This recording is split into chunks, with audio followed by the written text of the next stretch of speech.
All right, fellas.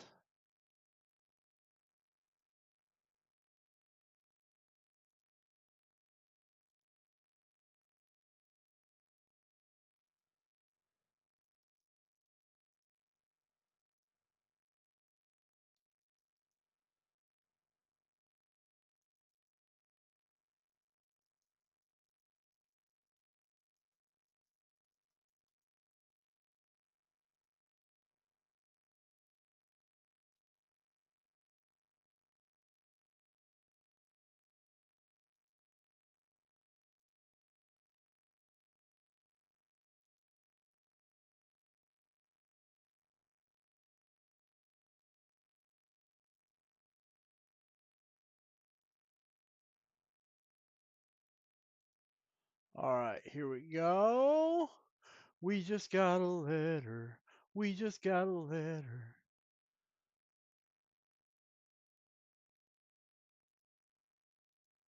We just got a letter. Wonder who it's from. It'll be Grady Dick coming up short.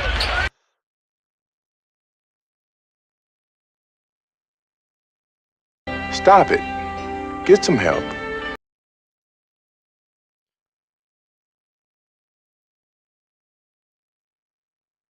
We really don't do those enough.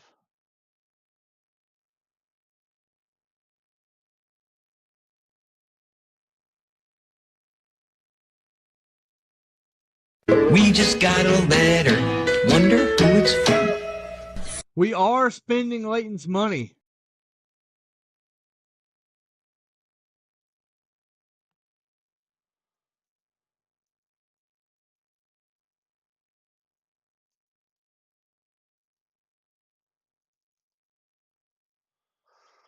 Let's see here. All right, let me know if I can hook you up. Let me take the stuff out. Let me see what we got going on.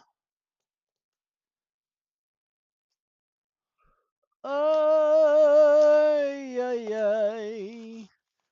I am a frito bandito.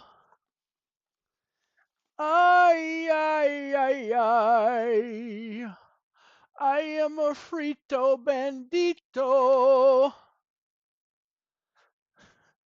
You did not know I was a frito bandito. I'm telling you now, I am a frito bandito. Ay, ay, ay, ay. I am a frito bandito.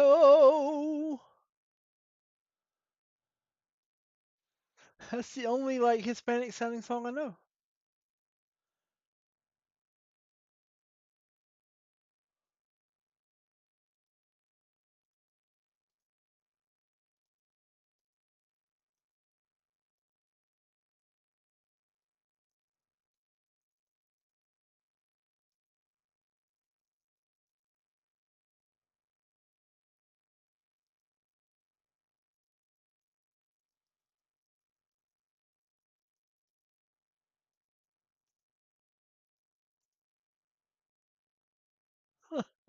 What up, Robbie O?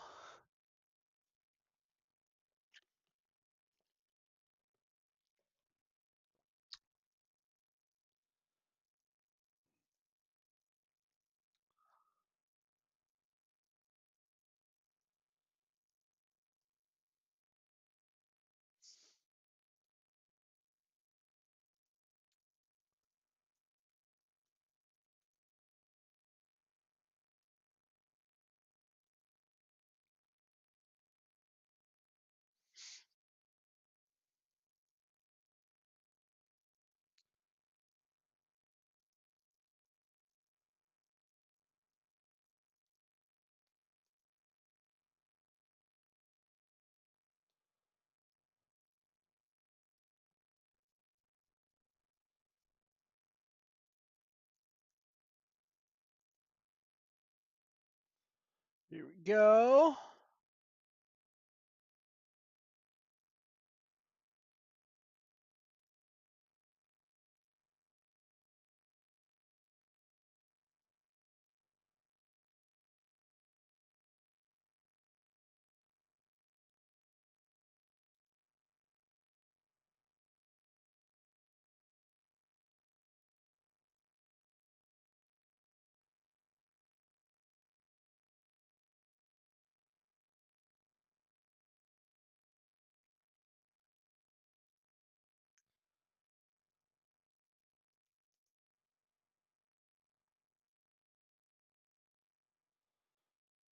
All right, I had to see this.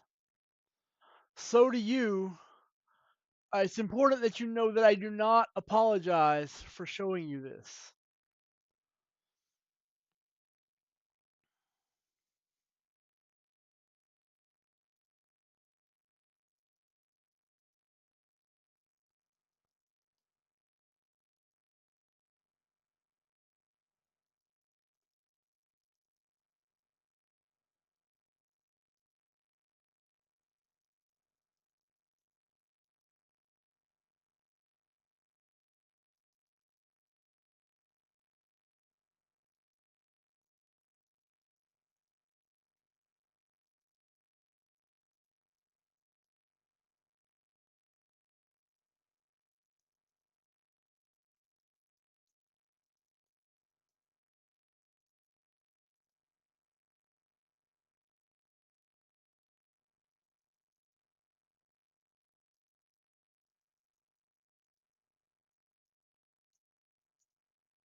I would not. I would not. That looks atrocious.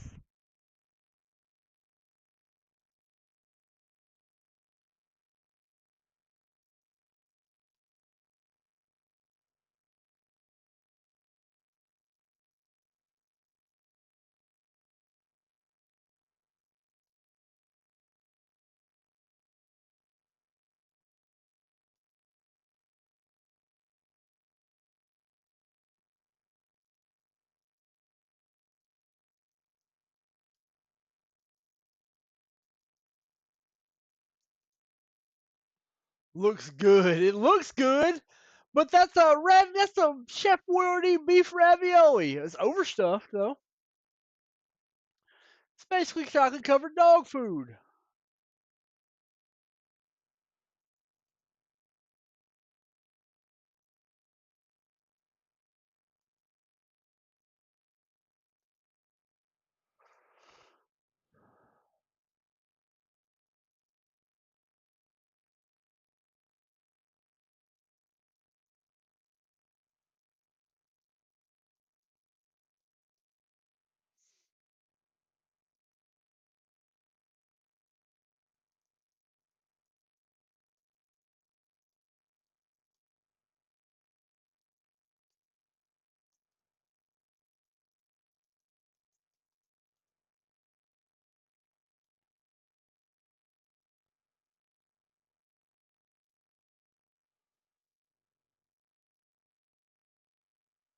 Right, your daughter is right.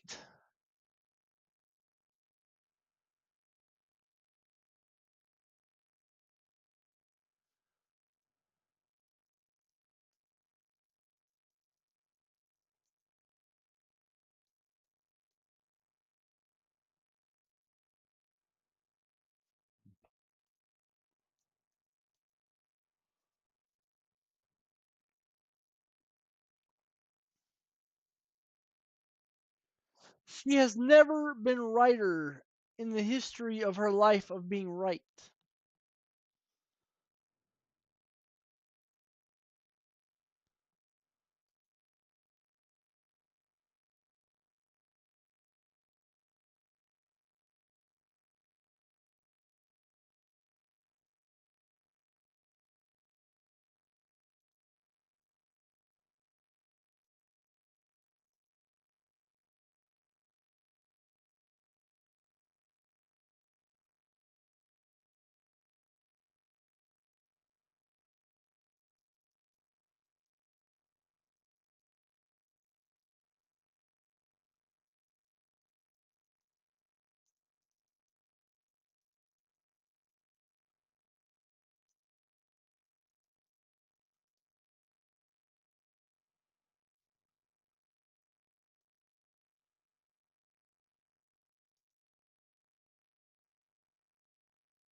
All right, let's see if anybody got their nose into anything last night.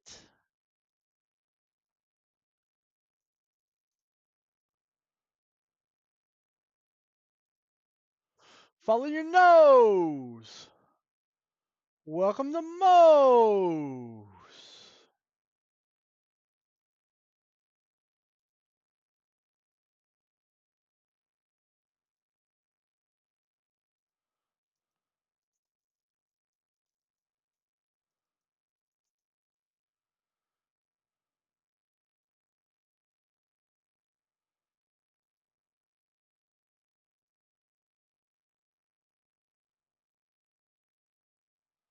What about the 100 squares? 100 squares? What do you mean 100 squares?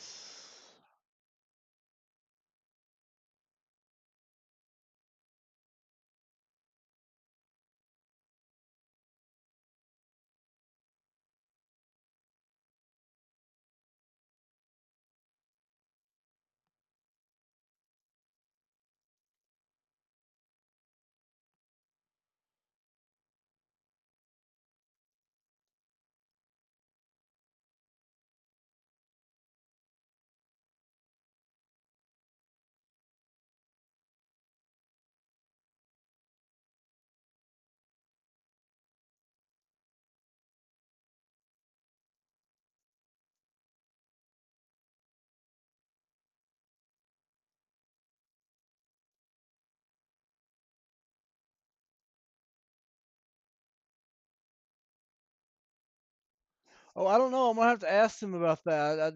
They didn't tell me about those.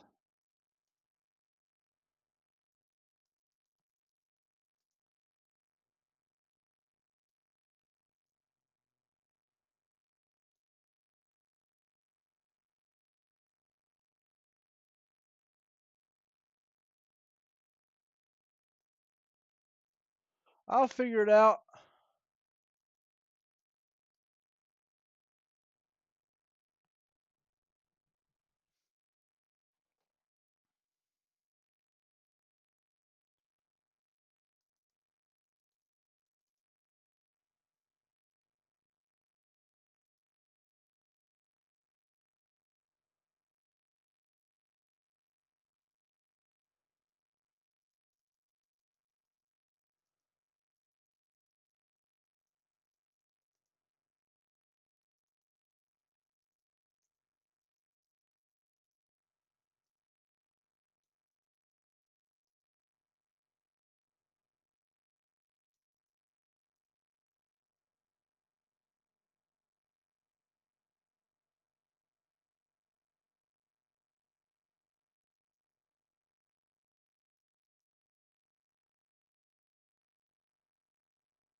Yep. They didn't tell me about those. I'm gonna have to get on them. We'll make sure everything gets run.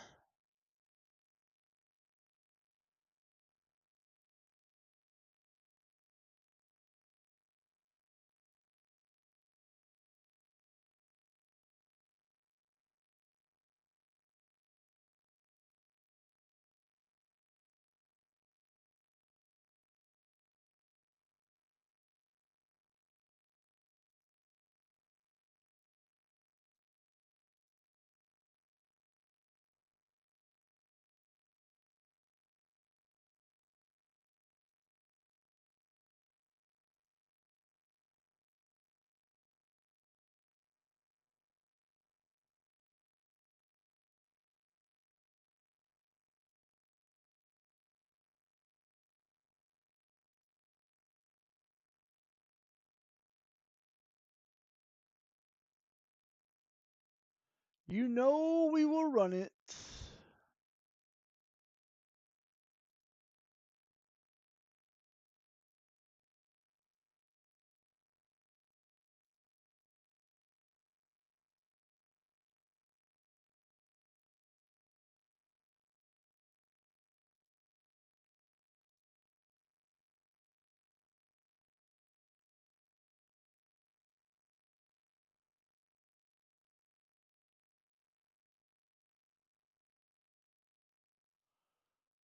Hey, Callie.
All right, fellas, let me take a look here. Let's see if there's some stuff we can watch. Most of my YouTube is like political. Oh, new new seawall video. All right, let's watch this new seawall video together. I do like me some Chris Seawall. Oh, that's the wrong. Doesn't see that. Wrong window.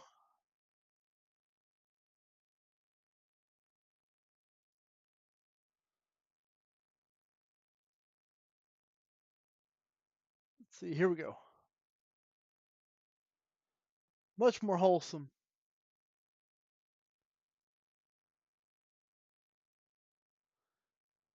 Story time today, and this is the story of a purchase I made a little over a year ago, and it came with sort of a silly negotiating situation. And this is actually my wife's favorite story that I tell. I've told it a couple times to a group of people, and she always finds it really, really funny. So I thought I'd share it here in a video today. And like I said, it happened a little over a year ago, so I don't remember the exact specifics, but I remember for the most part. But any like numbers and cards involved, as sort of my best memory. But if it's off, it's not off by much. So I get a call from somebody local, and it's a word of mouth situation. Like I had done a deal with somebody they knew, and that person referred them to me. So I drove out to their house, and it was a very, very large house in the suburbs. Certainly a multi-million-dollar house. This is not a picture of the house, but something like this. The seller lets me in, and he's maybe in his mid-60s, something like that, and he's extremely friendly, over the top, nice, very hospitable. He makes me a cup of tea and offers me like water and snacks, and says he'll buy me lunch at some point. And we get along great. He's sort of a very funny and just pleasant guy to be around. One thing I noticed that he does early on, which is completely fine, he starts sort of planting the seeds for the negotiation when we ultimately get there. And he's saying things like, "Oh, you're the first person I've called, but I have a couple other people I can call as well if I feel like your offer's too low." And he says, another thing he says is like, "I'm retired now, I have a lot more time, so if I don't feel like your offer isn't high enough, then one thing I can do is I can sell the cards myself." And, these are perfectly reasonable things for him to say. They may or may not be true, but in the moment I sort of read it as he was just sort of planting the seeds for the negotiation, after I've looked at the cards. He takes me down to the basement, which is like a massive hangout room, pool table, full bar, big TV, the works, and the cards are down there, and it's a bulky collection, maybe 50,000 cards. And he tells me he collected them when he was younger, back in the maybe 70s and 80s, and he hadn't, they've been in storage ever since, and he hasn't touched cards or been interested in sports cards in 40 years. So I tell him it's going to take probably a couple hours for me to go through the collection and price it out, and he says that's fine. And I say I can do one of two things, and I usually offer this when I'm looking at a large collection. I say I can just give you one number at the end for everything, or I can sort of break it up into categories and then tell you what I can pay for each category, and that can give you a better sense for how I got to the final number. And he says, yeah, let's do the second one. And yeah, it's a slightly more work for me, but I don't really mind. So yeah, we agree that I'm going to break it up into categories and price it out. He leaves me alone in the room. He actually puts on a movie for me. I think it was a Mission Impossible movie. But yeah, there was a Mission Impossible movie playing in the background as I priced out this collection.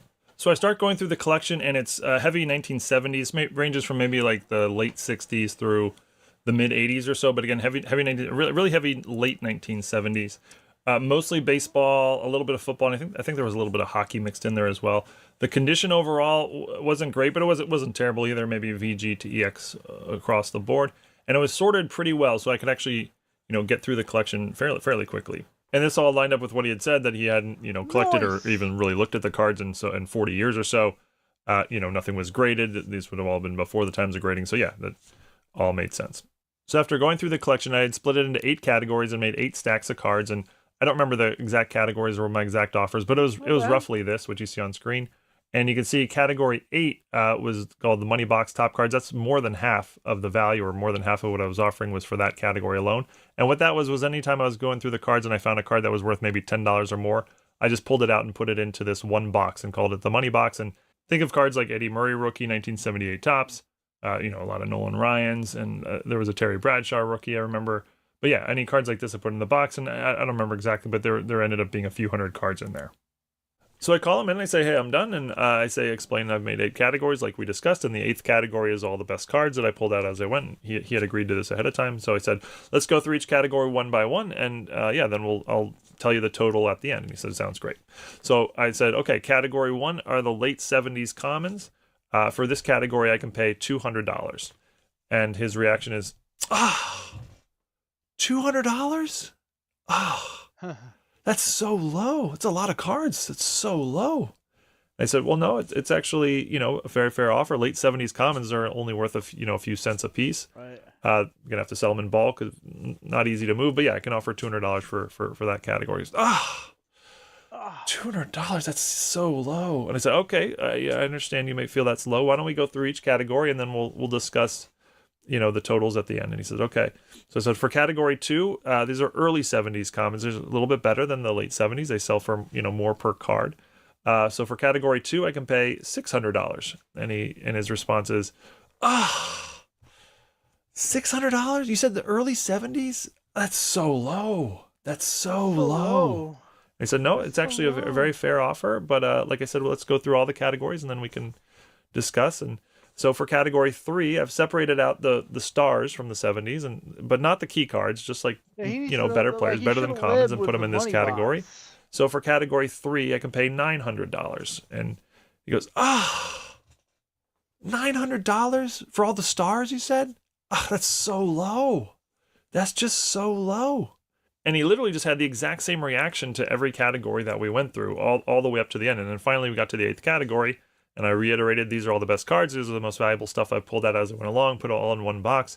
And we're calling it the money box. And for this box, I can pay $5,000. And yeah, he had the exact same reaction. $5,000 for all the best cards? That's just so low. That's just so low. And perhaps you're having the same thought that I had, which was, I'm the one who had gone through the collection and pulled these cards and put them in the box. He literally didn't know what was in the box. It's not like he came and looked at the box, after I had done it. He literally didn't know the cards that were in the box.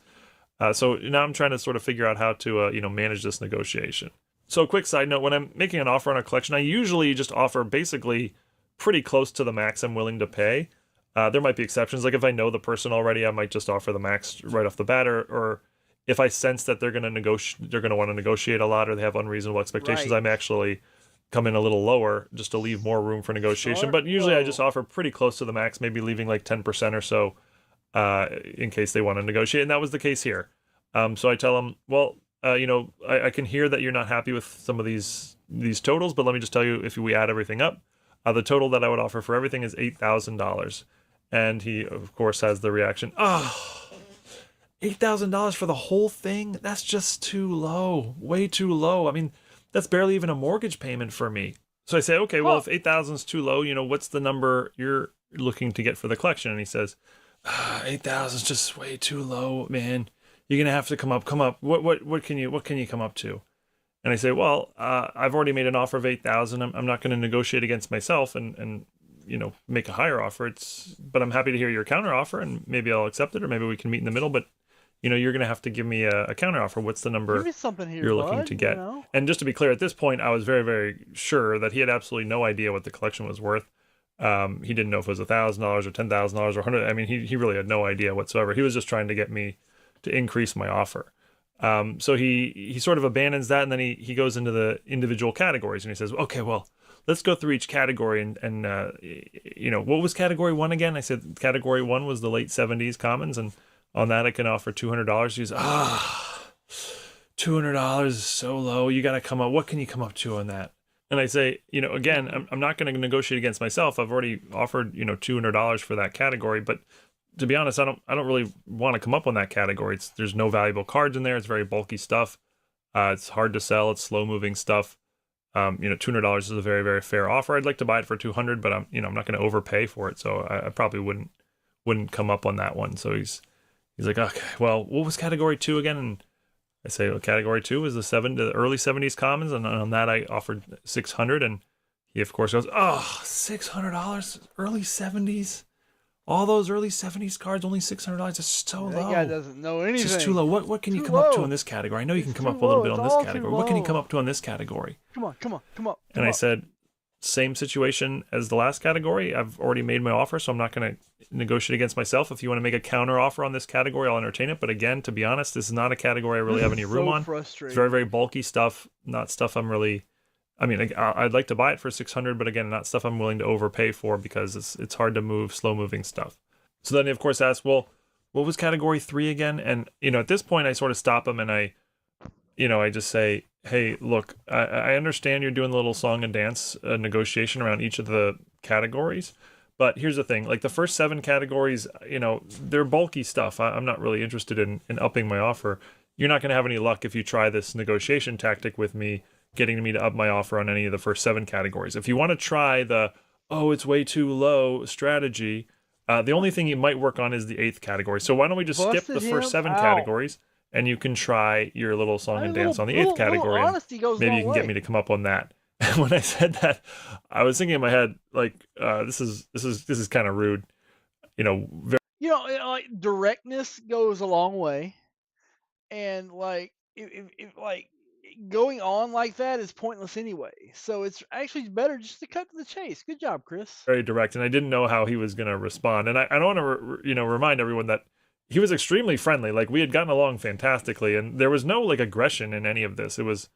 But it had gotten frustrating for me. So I just said this very directly, and he sort of paused for a little bit, and he goes, well, category 8, what was that one again? And I said, that was the box of all the best stuff that I could offer 5,000 on. And he goes, 5,000 for all the best stuff? That's way too low. come on, man, you got to come up. What can you come up to on that? What can you come up to? And I sort of laughed internally, and I went, okay, look, I don't usually do this, but this is the one category I have some room on because it's the nicest stuff, and there's potentially some, maybe some grading upside. It's the easiest to sell stuff. So on this category, I'll up my offer from 5,000 to 6,000, which would bring the total for the entire deal to 9,000. But that's really probably as high as you're gonna get me to go. And he goes, great. Instantly was like, that sounds great. And we shook hands, and like the whole, that whole stuff just disappeared immediately. Low. He was very, very happy. He just wanted me to increase my offer so that he could feel like he had gotten a win there. But everything was super smooth after that. I paid him via PayPal, friends and family, and then he helped me load the car. And it was everything went smooth beyond that. But the reason my wife really likes that story and finds it funny is because literally in the middle of a negotiation, I told somebody, hey, the way you're negotiating is not working on me. You should try this instead. This would work on me. Right. And then he did that, and then it worked. I ended up upping my offer based on that. So I was literally guiding somebody through how to negotiate with me in the moment, which is sort of a funny situation. But yeah, like I said, everything was extremely pleasant the whole time. I actually told him I might make a video on this one day, and he said, I didn't even know you had a YouTube channel, but that would be perfectly fine. And it was, other than me getting slightly annoyed at one point, it was overall a very pleasant experience. But hope everybody enjoyed the story. Let me know. It's just too low. It's too low. Anybody want some 2024 Bowman's Best? It is too low. Do you want some rip packs? They are too low. It's just too low. It's just too low, What can you do?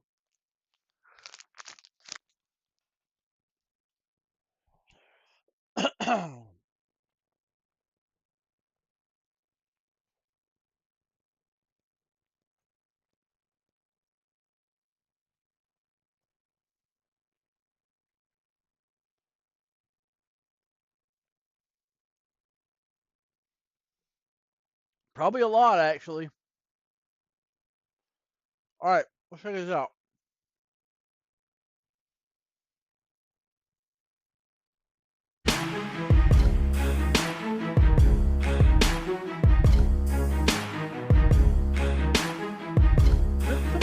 Welcome to the channel, everybody. Huxbucks here. Today's video, we're going to be doing an interesting one, but before I get into that, I guess I got to cover the NFL playoffs, and particularly my Buffalo Bills. That was a heartbreaker, man. Losing to the same team in the playoffs 4 out of the last 5 years. I'm not going to get into the minutia of the game.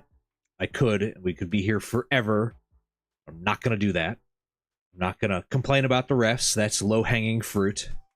I'm just going to say I've kind of resigned myself to accepting the fact that this is a situation like the 90s Jordan Eastern Conference. You got Mahomes. He's there. He's going to dominate. Chiefs are going to dominate. Jordan? Did he say and everyone Jordan? else is playing second fiddle. Maybe we'll have an Ovechkin year or a Peyton.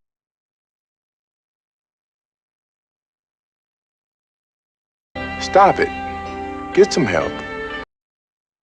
Stop it. Get some help.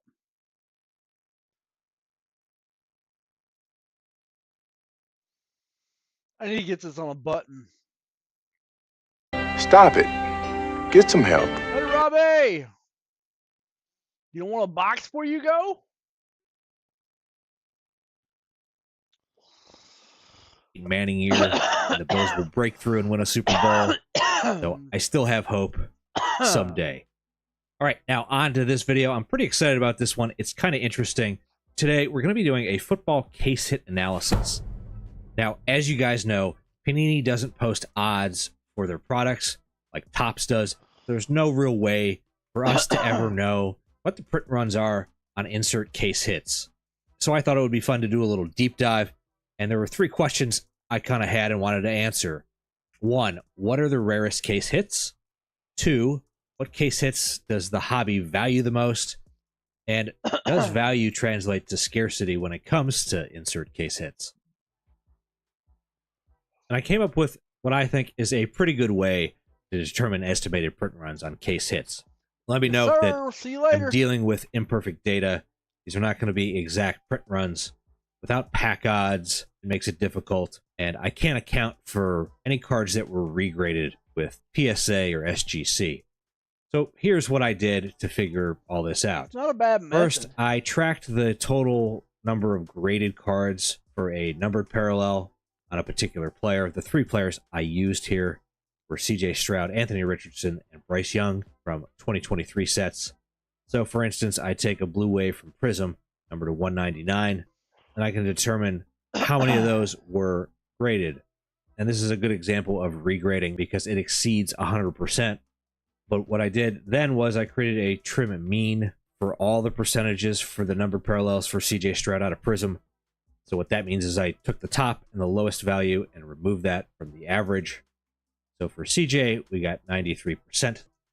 And from there, I can determine the percent of Stroud cards that were ungraded. It's not a bad method. Using I mean, that it's not percentage perfect, of obviously, but he non-graded cards acknowledges for that. Stroud, which is about 7%, I can determine the remaining.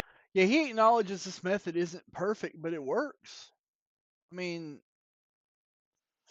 it depends on what the baseline is. You could be completely wrong about the baseline, but like the method's fine.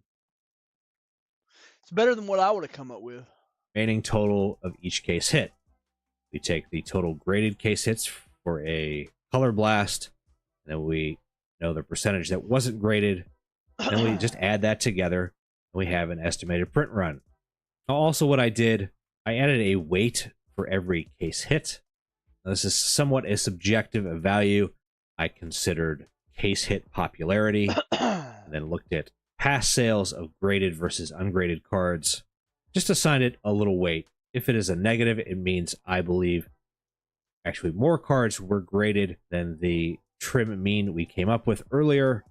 So then we have a weighted print run, and that's what we're going to use for our final print run value. Then what I did to compare print run versus value, we're going to be using Stroud PSA 10 comps. Now, in anything, and it will be noted on the spreadsheet, where there wasn't a PSA 10, I just took a raw and used a 2.5x multiplier. Right now, we're just going to briefly review each set. I don't want to spend too much time on all of it, but we'll review each individual case hit, note anything unusual or worth noting, and then we'll get to the end where the meat and potatoes are. All right, first let's take a look at Prism real quick here. You can see, and this is going to be a trend, that Stroud is graded more than Richardson, which is graded more than Young. So for our case hits, we have here Color Blast Dual, Manga, and Profiles. There's about, roughly estimated, this is Stroud. Here is our weighted that we came up with. And again, I think Profiles isn't graded as much. I don't think this is valued by the hobby. But they all seem to be printed at around 50 cards, roughly, per case hit out of Prism. Move over to Optic. Optic, not graded nearly as much as Prism. That's not a surprise. Prism is, of course, the most popular set.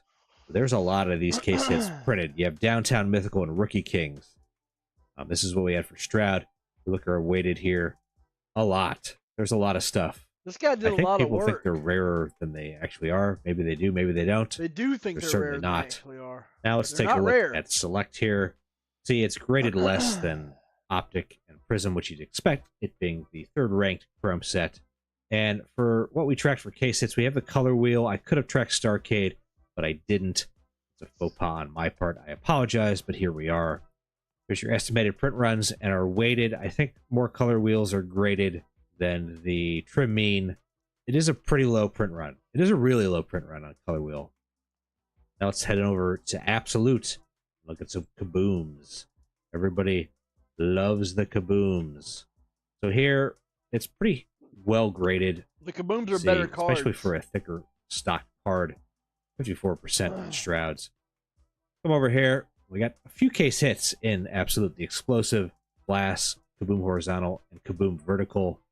And what's surprising to me is how short printed the Glass are and how heavily printed Kaboom Horizontals, which are the ones you're going to find the Glass are harder in retail, to manufacture. are actually harder printed. To print. And So I why do would they think not be they're rare? graded. The Kabooms are graded way more than the average, the trim mean. Just looking at past sales. So a lot of Kabooms. Let's head on over to Mosaic. Check out that. full of case hits as well. Tons of case hits out of Mosaic. Mosaic is pretty heavily graded, especially, which I found surprising considering it's like the 4th Chrome set. And not to mention, Mosaic is incredibly tough to grade with the dark printed backs on the cards. But who said anyone knew what to submit when they were submitting cards and looked at grade rates? That's a whole nother topic altogether. A lot of case hits, kaleidoscopic, micro mosaic, razzle dazzle, and stained glass. And they are heavily, heavily printed. If we look at our weighted, I do think the kaleidoscopics aren't as graded as much. The micro mosaics are a little bit more graded, and the stained glass are definitely graded. Razzle dazzle, about the same, it seems. A lot of these, there's over 300 at each one of these case hits because they're in hobby and retail. A lot of them. A lot of them. All right, now let's take a look at Donruss and the downtowns. Everybody loves the downtowns. It's so true. And Donruss isn't, there's not a lot to track here. I don't like them. I don't even like the cards in downtowns. hobby to track. So about half of I them are don't graded. understand. So the, not as many the number rush parallels to get a good trim mean, but I'm still fairly I have never understood why people chase downtowns. I don't get it. They're not that rare. confident. In this, downtowns is the only case hit. No, Galactics, the crunch times are not case hits. They're just not. Sorry. Even though in a video you want to call them that, they're not. Downtowns are it. Donruss. They're in retail and hobby. And there's a lot of them. And I do think they're graded more than the average, the trim mean. So I put a little 20% weight there. And we got about 1,000 downtowns are printed every year. We're in 2023. Probably more this year. And it's a pretty valuable card. More on that later. Let's head over to Certified. Check that out. So Certified. Everyone's favorite. It does have case hits. Shocker, I know. Not graded heavily at all there. But we have Night Moves and the Mighty for our 2 case hits. There's not a lot printed. This is what we had. Yeah, but no one cares about those. I weighted it. They're not graded very much at all, actually. So we put a 0.25 is 25% weight there. So we have about 40 Night Moves and 23 the Mighty. Probably like 25. Probably 40 and 25. Funny how they're not very valued. Moves. Another downtown. More downtowns. Yes, sir. More downtowns with Donruss clearly not graded heavily. That's our 1 case hit out of clearly. Estimated I had about 20. There's no PSA 10s on this. They're an acetate card, very hard to grade. So I weighted it a little less. I think there's more there than, or the percent not graded is higher than what I came up with. So I weighted it on that side. And I believe there's about probably like 30. I came up with 27, about 30 downtowns out of clearly. Not a lot at all. Right now on to Gold Standard. Everyone's absolute favorite. Probably not. It is not a very heavily graded set. Only about 25% of Strouds are. And there is the 1 case hit, which is El Dorado. There's 7 total graded. That leaves us with 75% ungraded. Came up with 12. Not a heavily printed card at all. And for our totals, or weighted, I didn't weight it at all. 0, I left it as is. So I think there's probably like 10 to 15 of these printed every year for each player. Very, very scarce and not very valuable. All right, now let's go check out Illusions. Does have case hits, actually. Not a very graded card. Only 20% of Strouds. 5% of my internet Youngs. crapped out And we have the last Hollow night, Heroes. so There are 2 rolling versions of today. Hollow Heroes, so that's why you see 2 here. Internet just Total bumped grade out on on the me Strouds last for 25 night. and 18. Not graded a whole lot. And I didn't actually weight it at all. Couldn't Very get it back much. on, so I just went to None, bed. based on sales of graded versus non-graded. So I think for each version, there's about 30 each, 30 to 35, which means there's about 60 to 70 of the Hollow Heroes, just total, across both variations. A very scarce little card there. Now on to Obsidian. Obsidian has the Color Blast. It's a thicker stock card, and it is more heavily graded than I would expect out of a thicker stock card. For sure, 69% on the Stroud. We have the Color Blast here. There are a decent amount graded. Total is 119. That leaves us with 37 ungraded for a total of 156. The way I weighted this was I added a little bit more, so I think there's a little less than what I originally came up with. I think there's about 131 color blasts out of Obsidian. Now, if we move on over to Origins, another thicker card stock there, and as opposed to Obsidian, it is not graded heavily. I guess people like Obsidian more than they like Origins. 25% down to 12, 11.5. So we have 3 case hits out of Origins: Blank Slate, Origin Story, and Primordial. And they're not heavily printed either. This is what we originally came up with there for the 3 players. And our weighted values, Blank Slate was very, very heavily graded. So was Origin Story. Primordial was not. So when we weight this out, Origin Story seems to be the least rare out of Origins, with Blank Slate and Primordial about tied. Primordial gets no respect from the hobby whatsoever. All right, 2 more sets to go, and we'll get to the good stuff. I promise. We got Phoenix here. I guess the 5th Chrome set. Pretty well graded, actually. Heavily graded. 87% of Shrouds were graded across numbered cards. That's crazy. One of the highest there. Pretty close to Prism, actually. Kind of nuts. Young didn't get any grades, really. A severe drop-off. So we have multiple case hits out of Phoenix: Fuego, Metropolis, Phoenician, and Archetype. And they're not printed that much, actually. Richardson doesn't have a Metropolis Phoenician in this set. And for our weighted values here, you can see, I don't think the case hits are graded as much as the base cards. And here's what we have for print runs. Very, very short printed. All under 50 for sure. I'm probably hovering around the 25 to 30 mark for all of them. The hobby doesn't love them, I can tell you that, based on what they're paying for prices. All right, last set to cover is Spectra. And a lot of people, when they think of Spectra, they don't think case hits, but it does have case hits. It is decently graded. Again, another thicker card stock. Over here, we have 4 case hits. We have main character, Solar Eclipse, Ultraviolet, and Neon Knights. Now, Neon Knights doesn't have any of the rookies, so we used Patrick Mahomes to figure that out to get an idea. If we go over to our weighted values, they're very short printed, and they don't get a lot of love in the hobby either. So, again, all under 50. Neon Knights seems to be very short printed out of all of them. So there you have it. Knights. Now let's get to the meat and potatoes of the video. So what are the rarest case hits in football? Let's find out, shall we? We got a nice little table here. So some of the least rare: El Dorado, Color Wheel, Neon Knights. What I'm noticing here is the most popular inserts are not here. The most popular ones are not the least printed ones. We have to go down all the way to the Vertical Kaboom from Absolute, I would say. Tied for number 8 with Origin Story. Keep on going down. I think the Downtown Clearlies, I think people think they're more heavily printed than they actually are. Keep going. We still got, stuff like Hollow Heroes and Night Moves.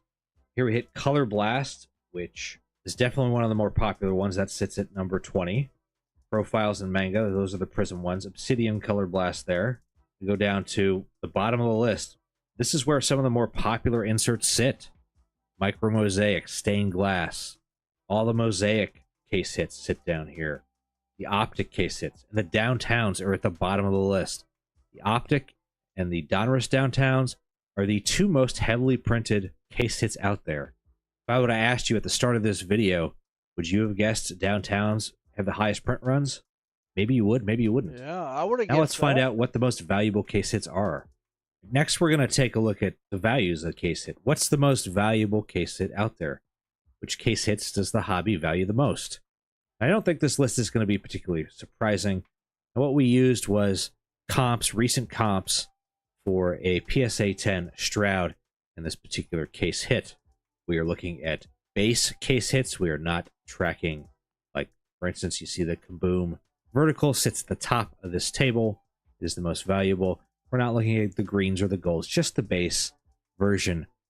So you see, again, the Kaboom sits at the top. Nothing really surprising out of this chart. Color Blast, Mangas, Downtown Clears, Kaboom Horizontal, the Downtowns. I was a little surprised to see Origin Story over Downtown here. Color Wheel, Glass, Stained Glass. And then you get into your less valuable stuff under $1,000.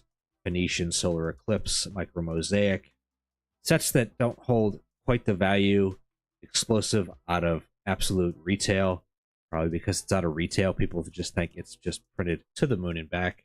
We scroll down here, you'll see certified case hits sit down here along with illusions. These are not highly touted or coveted sets in the hobby, so you expect them to see them down there. I was a little surprised to see Metropolis all the way down here and main character all the way down there. A little surprising, I gotta say. But again, nothing blowing your socks off here. It's what you'd expect out of these case hits. It gets thrown in our face left and right, with every breaker screaming at the top of their lungs when they hit one of the ones at the top of this table, top of this list. I think the third table is going to shed some serious light and insight into the third question I'd like to attempt to answer.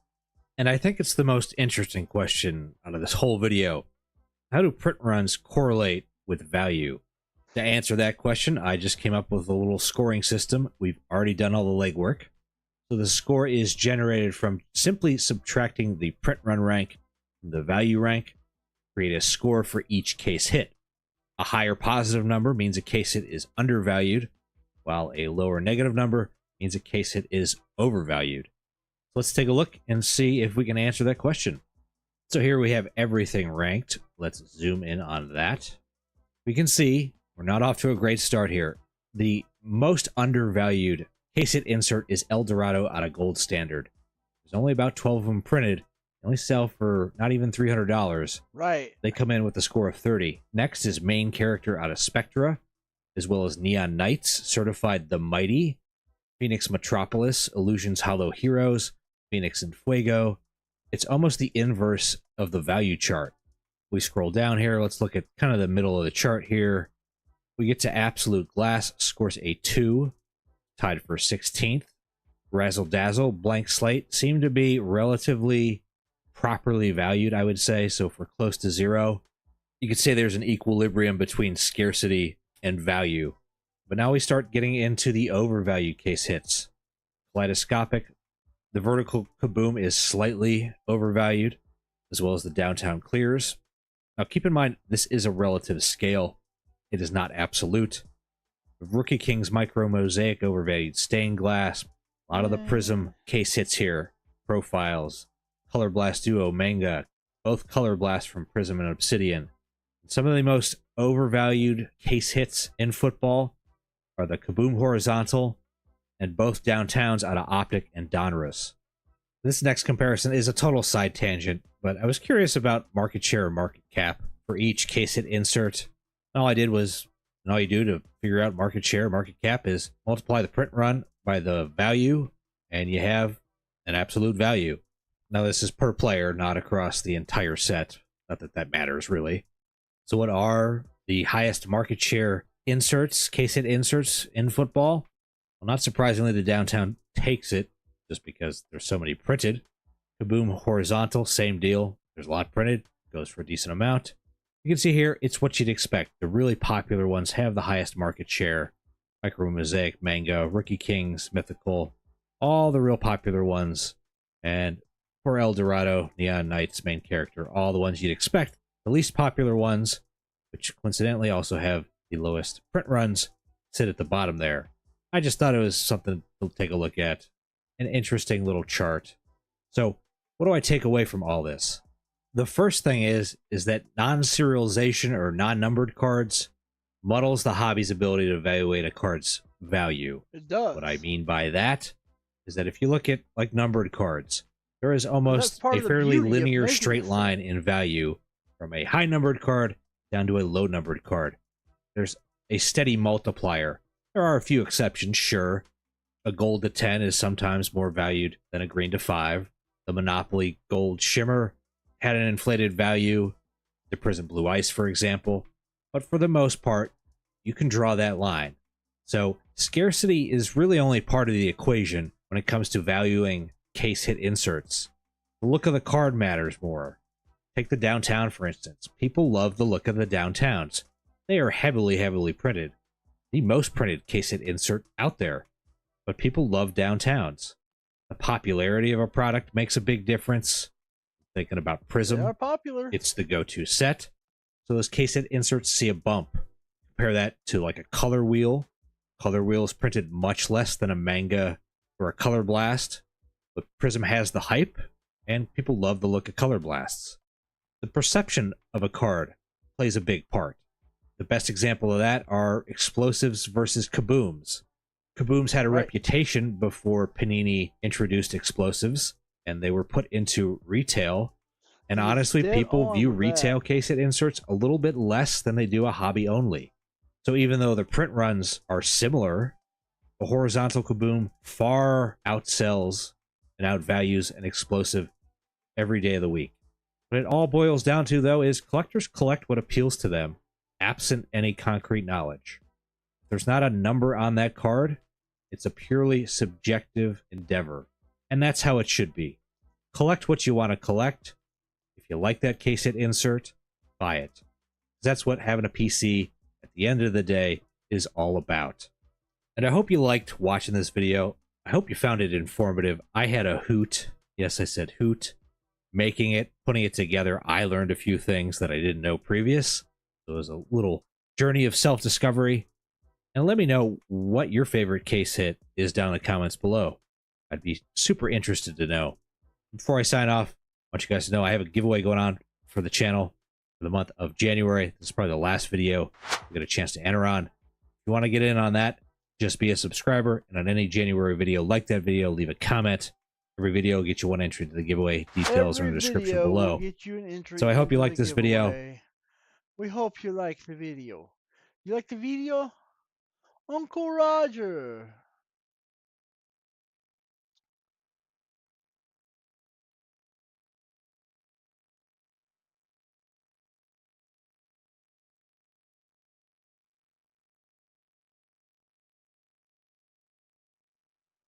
All right, let's check out Midlife. Midlife does some good stuff, right?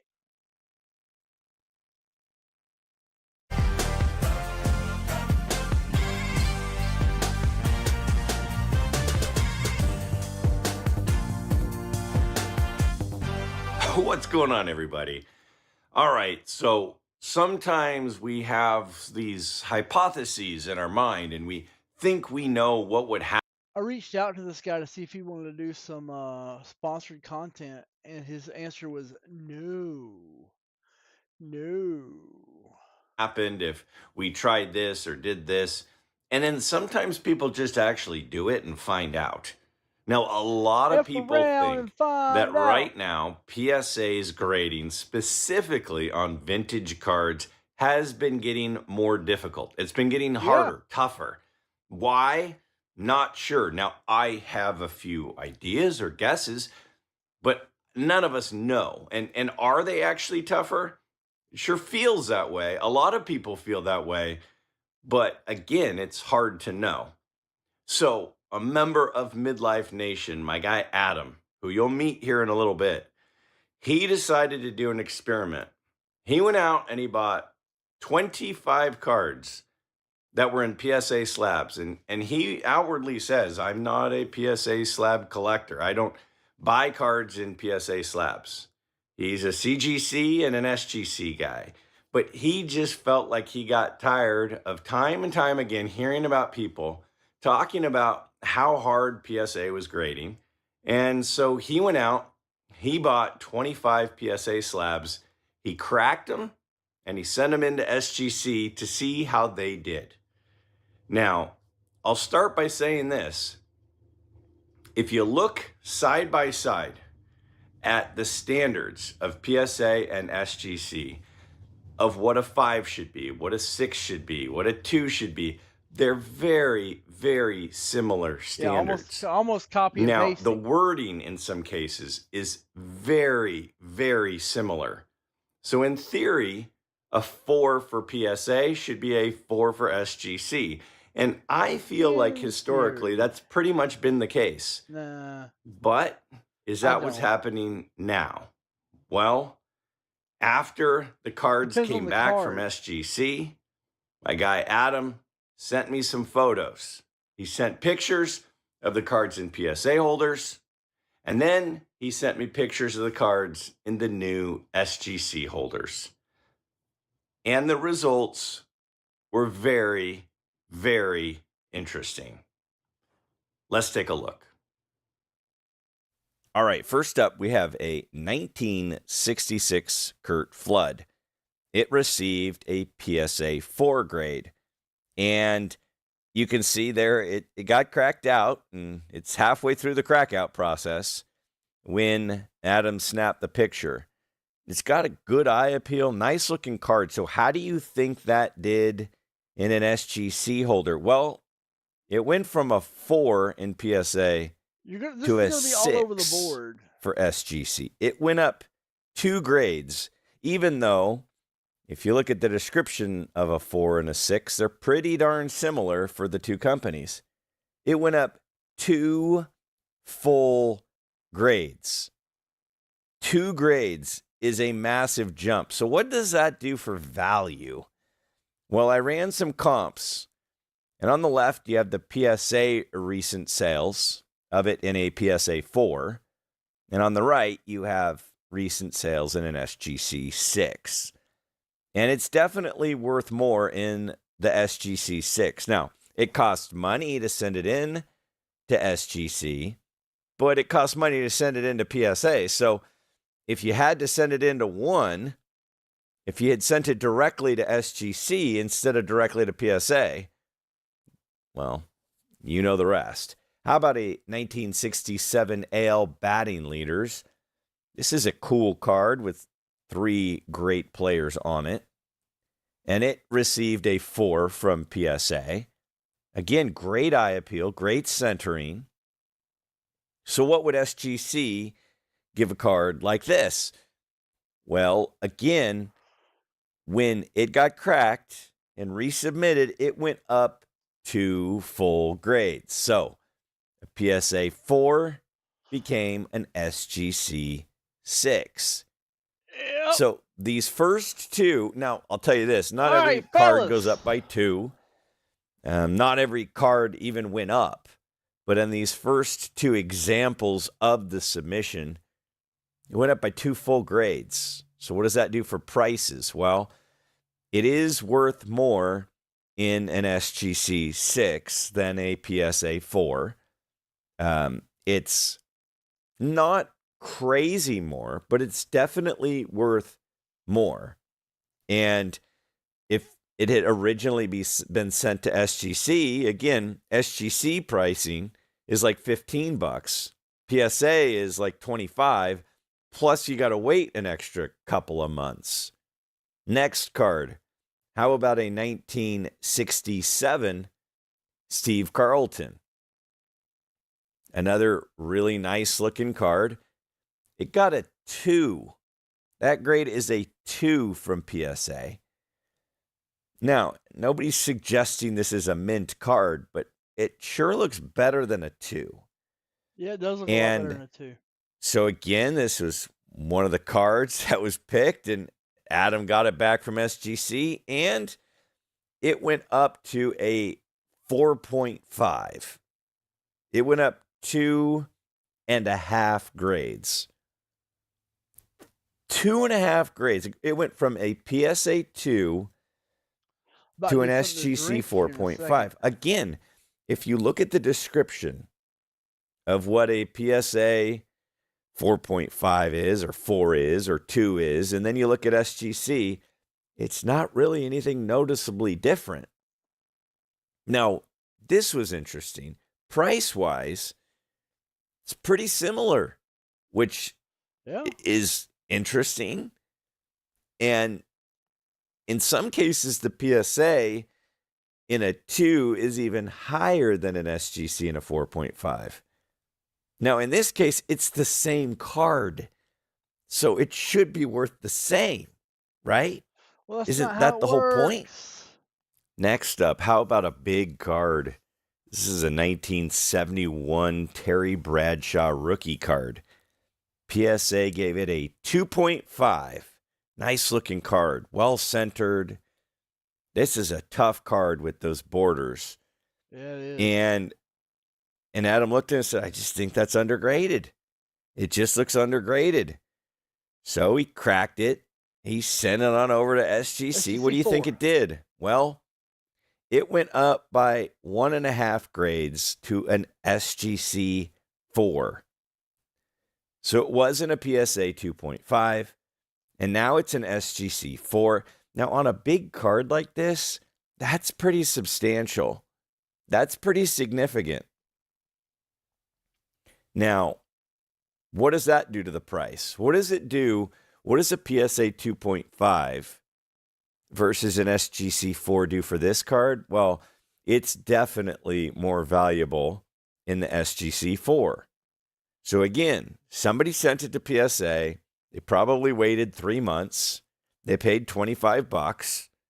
But if they had sent it to SGC, they would have paid $15.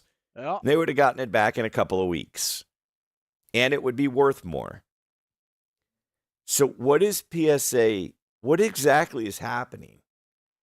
All right, how about this next card? Now, again, all of these are going to be vintage cards. That seems to be where the biggest issue is.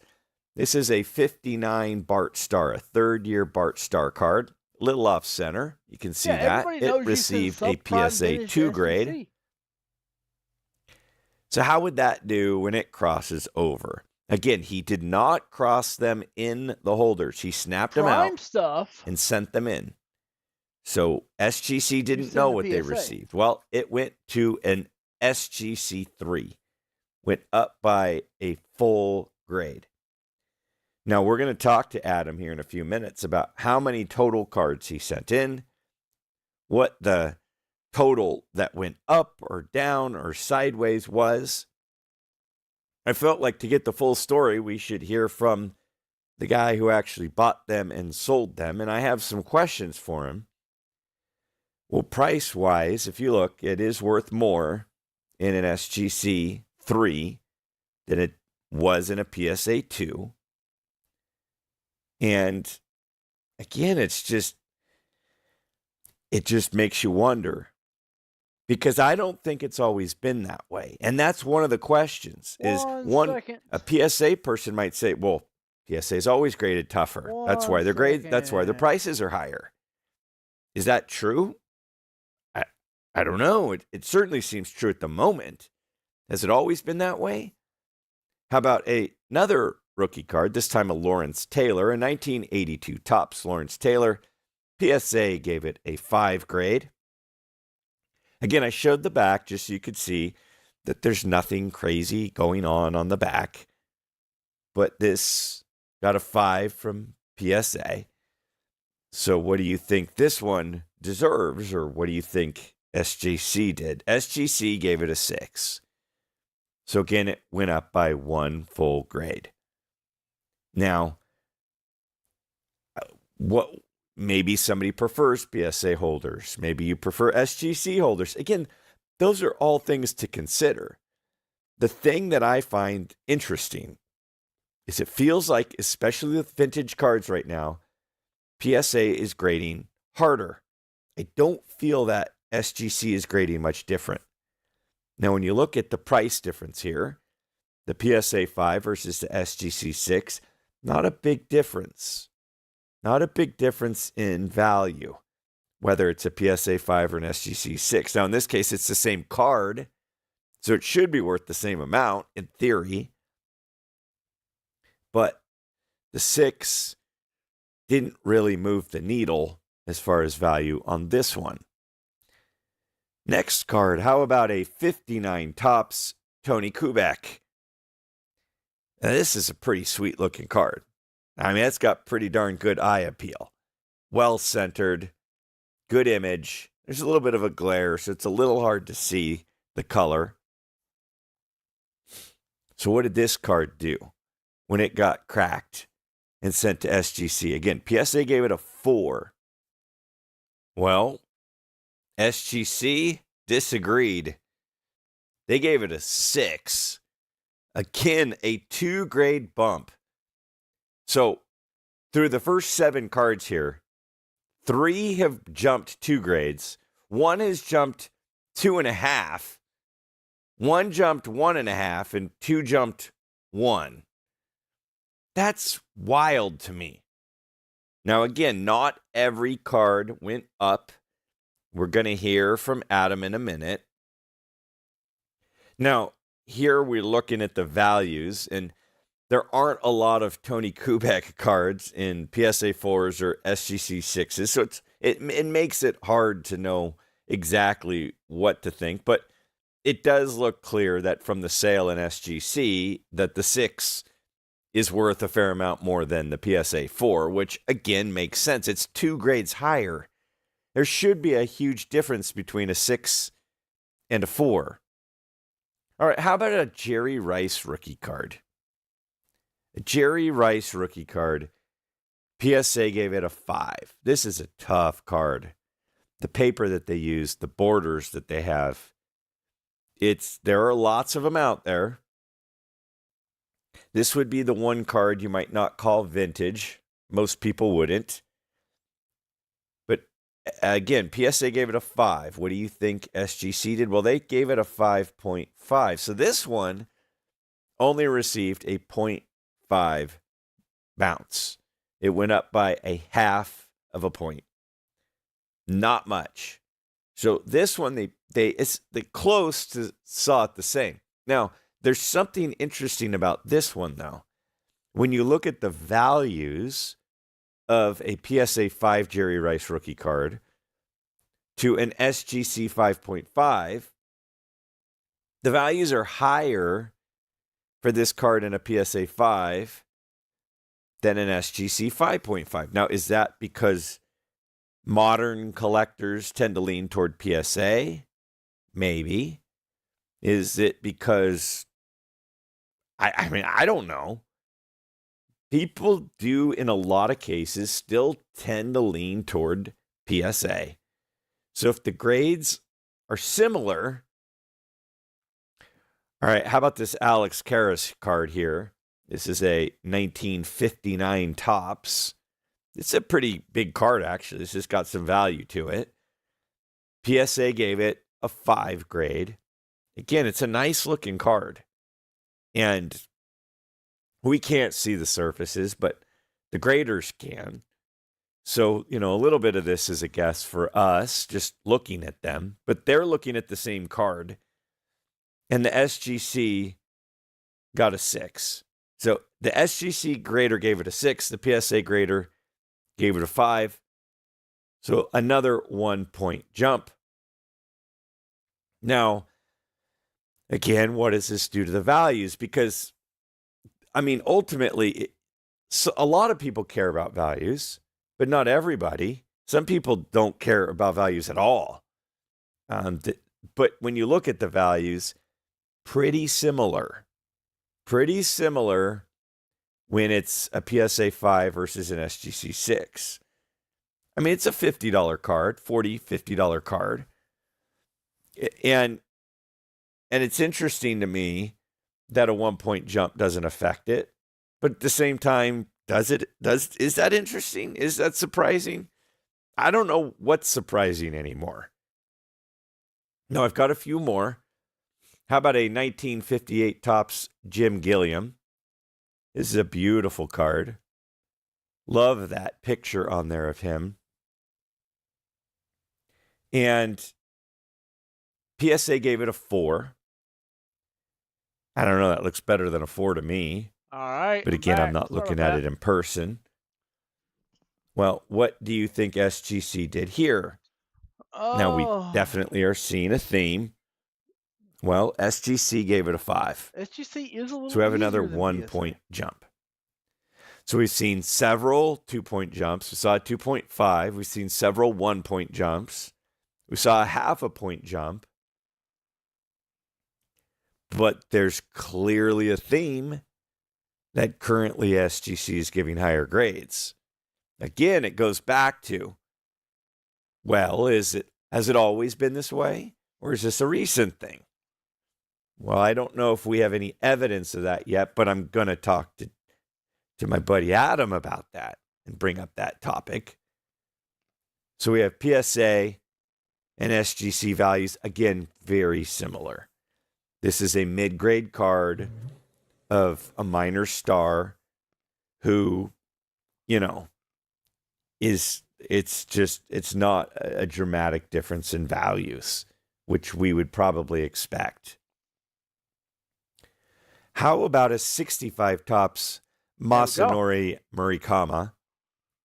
Now, this is an important card. It's the first card of a Japanese-born player.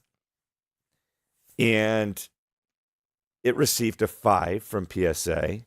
I remember this card being pointed out to me as a kid as an important card. Like 10. Well, SGC gave it a 6. So again, a 1 grade bump up. Now, this is not a card I expect to see all of a sudden the value go through the roof from a 5 to a 6. But at the same time, not much easier, but it's cards should be getting the grades they deserve.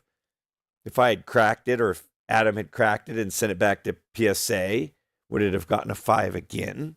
I don't know. Here are the values. You know, it's a notable card. It's a $30 to $40 card. And the grade, again, is, not really noteworthy because the value doesn't change. Either way, I thought both, I think it's I thought that was a beautiful example of that card. We've got 3 more that I'll share from the sample that he sent me, and then we'll talk to him. All right, we got Richie Allen, one of the newest Hall of Famers. Hasn't been inducted yet, but was recently elected. A 1966 Topps Richie Allen received a 4 from PSA. Again, great eye appeal card. So how do you think this one did over at SGC? I think his cards have probably gone up in value recently. And SGC gave it a 5. So it went from a PSA 4 to an SGC 5, a 1 grade bump. Again, the theme continues. Lots of 1s, lots of 2s, a 2.5, a half. Now, these are the pictures he sent me, but we'll talk to him more about the submission itself here momentarily. The values do seem to be higher in the SGC 5 than the PSA 4. Now, not every card, because, centering, eye appeal, we know how it works. But as a whole, the SGC 5 seems to be more valuable than the PSA 4. Well, the next card is another Richie Allen card. The next card is a 1967 Topps Richie Allen. That's a nice looking card. Again, recent Hall of Famers, demand for this card probably went up as Hall of Fame collectors are looking to add his cards to their collection. And it received a PSA 3. That looks like a really nice 3 to me. Again, we can't see the surface, so it's hard to know for sure. It jumped to a 5. SGC gave it a 5. So PSA gave it a 3, SGC gave it a 5. It's a 2 grade bump. That's a significant bump. A 3 to a 5 is a big jump. That's a big jump. Again, I have so many questions. I don't feel like it's always been like this. And as to be expected, the SGC 5 sells for more than a PSA 3. Yeah. So sending to PSA costs an extra $5 to $10 to grade it, an extra 2 months to wait, and they gave it a lower grade. And that's something my buddy Theo over at Clemente Collector has mentioned. He goes, what good is it if PSA values are higher if PSA doesn't give it the grade it deserves? How about this last one? A 1959 Topps Veda Pinson. Beautiful, beautiful card. His second-year card. His rookie card is in the 58 Topps set. PSA gave this one a 4. So, what do you think SGC gives this one? A 6. Another 2-point jump. A 4 to a 6. So there have been more than a handful of cards jumped 2 grades when cracked at a PSA. And if anything, a card could have gotten damaged in the cracking and submission process. So to go up 2 grades and something could have happened. Prices, however, not significantly different because it's not a particularly expensive card. It's a second-year Veda Pinson. 14 cards I showed you. The total submission was more than that. So what happened with the other cards? Well, some haven't come back yet, and that's why he didn't send the pictures. So I had questions. I wanted answers. I wanted to know more about the process. So I said, hey, what do you think? Want to come on? All right. So we just looked at some cards, and they were in PSA holders. My guy Adam cracked them out, sent them into SGC. You saw what happened. Now, if I'm at home watching this and I am at home and I see this just happen, I have some questions. So my first thing is, let's ask the guy who went through this process. So Adam, first off, it's a pleasure to meet you in person. We've corresponded for over a year. Adam, why you know, and glasses on? It's a pleasure to have you on. Adam. Let me get right to it and ask you a few questions. Why did you want to try this? Why did you take some cards in PSA holders and send them over to SGC to see what would happen? Like, what inspired that? You. I watched a couple of your shows and you were constantly talking about this. And so I started looking into it because I personally don't collect PSA cards. I'm not like, think the company's horrible or anything. I just prefer SGC and I prefer certain things about the other two companies that I use. But I kept noticing when I was looking at 3s and 4s and stuff like that, that they had really nice corners and were centering. And if you look at PSA's 3 and 4 designations, you know, what they say under their grading 3s and 4s, mostly it's rounded corners, you know, all these different things. And I was seeing too many 3s and 4s and 5s that looked like they were 6 and 7s. And I just thought that's not fair to the people that send them in to get graded, but also if they're not going to do anything about it as a collector, start buying 3s and 4s because there's so many of them out there that are nice that are really 5s and 6. In fact, you know, you showed in your previous thing, there are quite a few of them that actually jumped up 2 grades, which I find pretty amazing that it would jump that high. I could see if it's a half a point or 1 point, but there were quite a few that jumped up 2 points. Well, especially if you look at PSA's website and you look at SGC's website and they do a grade by grade, this is what a 4 looks like. This is it in a lot of cases, it's almost exactly the same, like very, very slight differences. So if PSA says this is a 4 and SGC says this is a 4, and then PSA gives it a 4 or gives it a 2 or gives it a 3 and SGC gives it a 5, it's like, where are we off? Now, when you did this, did you buy, because you just said I don't collect PSA, so you bought some PSA cards specifically for this experiment. Is that accurate? Exactly. And then I didn't buy them, but I looked at a lot. You know, if you notice with all the PSA ones, the PSA's in the middle down at the bottom there on the flip or whatever you want to call that. Mm-hmm. I looked at ones that didn't have that PSA in the middle, the old flips. Yeah. And I looked at 4s that looked like they had been run over with a car or something. They looked horrible. And I thought, how can that be a 4? But your new 4s look like pristine almost compared to that. So somewhere along the line, things have changed and things have happened. So I purposely went out and bought, I there was a lot on there that I ended up buying like 10 of the football cards that, you know, the Bradshaw and all those. There was this big lot and all of them looked undergraded. And I thought, I'm just going to buy the whole lot. So I bought the lot. And then the other ones I bought here and there when I saw, you know, the 67 Carlton, it went for $20 and it just looked like a 4 or 5. And I'm thinking, that's insane. That looks really nice. and then it ended up being a 4. So it was more of I just picked and chose. I looked at a lot of things, and I looked at centering, having double D in the back of my head, Yeah. constantly saying centering, and then looking at corner wear. And I was the first batch I got back, Greg, excuse me, I got 10 of them back, and all 10 of them, the grade was higher. The second batch I got back, it wasn't quite, it was half and half, but the grades were still the same.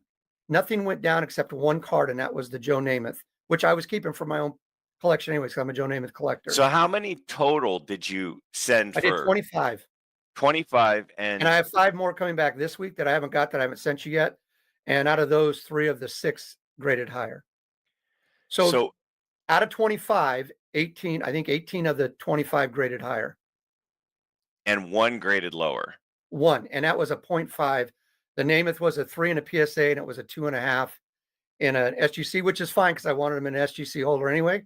And it's one of the only Namaths I don't have. Of course, I don't have his rookie, but I got pretty much everything else. Yeah. So it was just real interesting to see the difference. So there are clearly 2 teams out there. There's one team that's Team PSA, and they're going to be they'll have an angle of how to interpret this. And then there's a team that's Team Everybody But, or SGC, not PSA. And then there's some people that are kind of on the fence. So I'm going to play devil's advocate for a second, and I'm going to be Team PSA for just a moment. Team PSA people, I think, will say, see, this is why I buy PSA, because SGC grades too easy.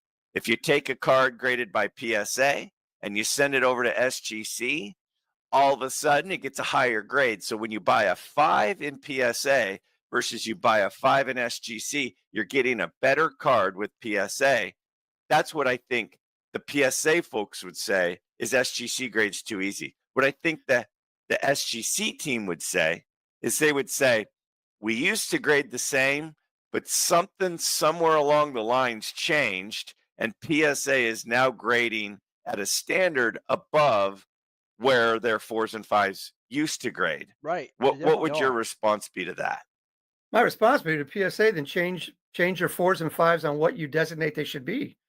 I don't think SGC is grading any different. If you went and got a 5 from a couple years ago, it'd probably still grade a 5 in most cases. For some reason, PSA has gotten harder. I mean, these are really nice looking cards. You're going to show many of them to the people, and quite a few of them look really nice, and they got these really, I thought, unfair grades. If I'm a person that's sending in for PSA, I'd be frustrated. Like, you're giving me that as a 4, and I knew going in it was a 6. Like, I had pre-graded it. And so I wouldn't say that, because if you go look at all the 4s from 2 years ago and back, and look at all the PSA 4s compared to the 4 that is out there now, it's way different. It's way different in my eyes. And I just think that hurts. PSA is going to be the number one. They're always going to have the market. I get all that. But if you're a PSA person, you want fairness. If your card is a 4, then it's a 4. But if it's a 6, don't give it a 4. Give it a 6. Yeah. It's the whole separation now with the 10s and 9s, which is a joke, that a 9 is almost $3,000 less than a 10 is it's not what you showed today. It shouldn't be that. I could see this a difference. It shouldn't be that much of a difference. Yeah. We're recording this on Monday, January 27th. This video that we're talking through right now is likely, it tentatively is planning to drop on Friday. And yeah, I mean, that was part of the discussion in today's thing is why are 10s so much higher than 9s? But then if there's not the consistency with the grades, if I'm not getting the grade that I deserve, then the difference between a 10 and a 9 being worth. The problem is when you hear Ryan Hogue, who at the National last year was being interviewed and said, yeah, it's all an opinion. You could send it in and one person might think it's an 8 today, and the next time it might be a 7, and the next time it might be a 9. The problem with that is that there is potentially thousands and thousands of dollars difference in the value of the card from a 7 to a 9. And you're just saying, it could be different. Like, that's not really acceptable. And I understand there's always human error. I understand that. That's why I tell my students all the time, you're allowed to make mistakes. That's why 90% is an A.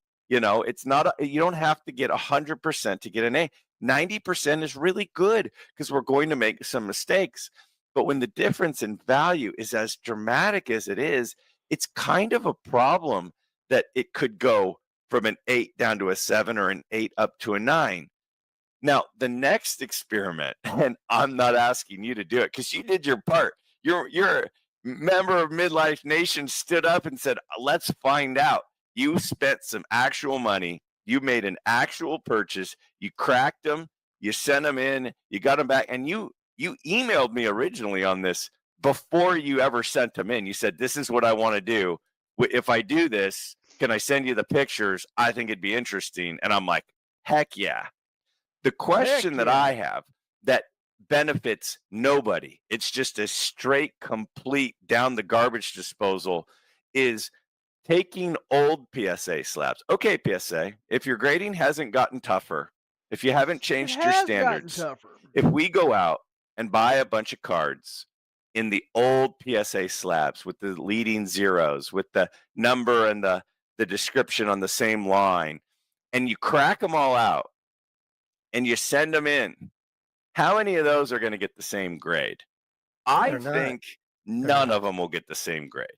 No, and when none of them will.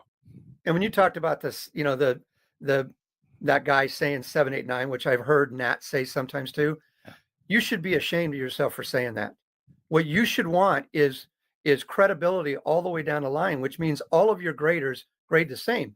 And if you're that worried about it, then take that same card and have 3 different guys grade it before you give a grade, so that you see do that where on your super training premium is not as good. Because when you say something like that, that's almost an asinine statement, to be honest with you, to where you say something to the point of, yeah, it could be a 7, 8, or 9, depends on who's looking at it. Well, that doesn't give me a hell of a lot of confidence to say, you know what, I can't wait to send my cards to you.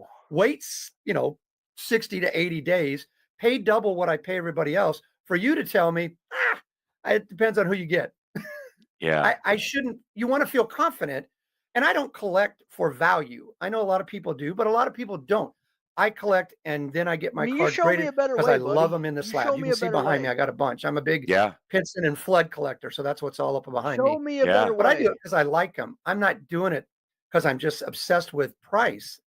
But I just think you need to, if you're going to be the leader and you're going to hold yourself as the leader, then make your standard the number one standard and be hard on that and do it the right way. And don't have a 4 give it a 4 when it's a true 6. Give it the 6. That's all I think anybody would ask. And I think even PSA people would want the same thing. They want their card to be graded. No, they do. Yeah. No, I agree with you. And PSA's been around. SGC's been around for a long time too. And one of the issues that I think that I'm fighting through right now, and I'll just speak for me, is when PSA and SGC were separate, it was easier for me to just go along with whatever was happening, because why would people were like, oh, PSA's starting to grade harder. Why are they starting to grade harder? This was like 3 years ago or so, and it's like, well, if they do that, then everyone's just going to go over to SGC. But then when they acquired SGC, then it makes me always wonder, well, what's happening and why is it happening? It doesn't. Before, PSA was doing what was best for PSA and in the competition they were dealing with, and SGC the same. But now when they're under the same umbrella, there's just always, I always have conspiracy theories going through my head of, well, you should. You should. You should. I mean, let's be honest. It's hard not to. I would tell you, I send a lot of cards to CGC, and I don't send value cards there in a lot of cases. I send some of my lesser cards there because I really like the slabs, but also I pay $8.80 for every card I send in because I have an elite plan. And I notice with their grading, they're really consistent with their grading. I'm not saying they're anywhere near as should be in the same line as SGC and PSA, but I just think you need consistency. I think that's all anybody in any collector out there wants is consistency, and PSA is the brand. So I shouldn't be able to take a number 2 of a Steve Carlton and send it in and get 2 grades higher. I should not be able to do that. That means Show me a somebody better messed up way. in my Yeah. eyes.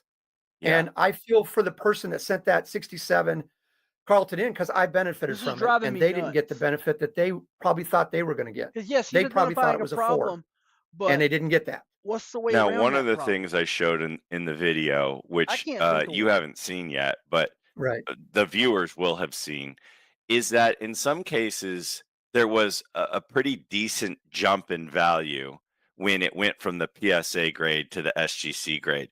But in some cases, even though the grade went up in SGC, the value didn't change a lot. And in No. even a couple of cases, like the Jerry Rice was a lower grade with PSA than SGC, but the value was higher with PSA than SGC. What are your thoughts as a collector on and the value sometimes even being more with a lesser grade Bro. when it's the same card? It's hard because I almost think PSA and SGC should be pretty much close together as far as quality of the way the slabs look, the cards. There shouldn't be that much of a discrepancy as far as PSA being that much more worth. I will tell you, I bought that rice for $8 and I sold it for 45.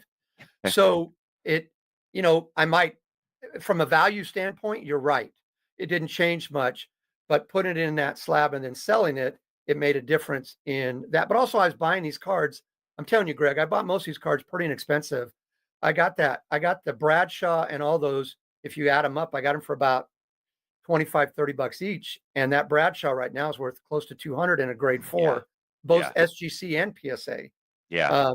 The Bart Starr went up quite a bit. The Alex All right, that's Karras enough ended of up those being a guys. 6, and it's worth quite a bit and looks nice. So I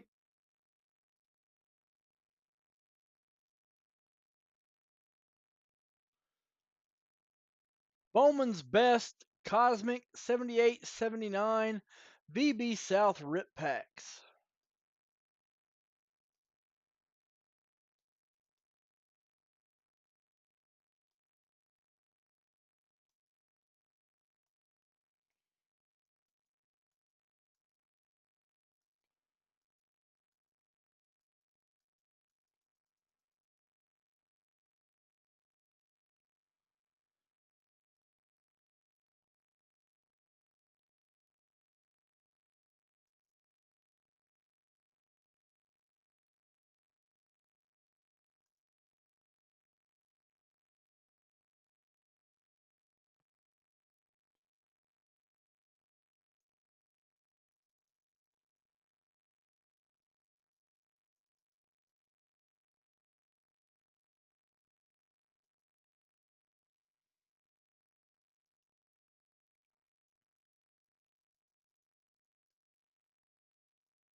There we go, bro.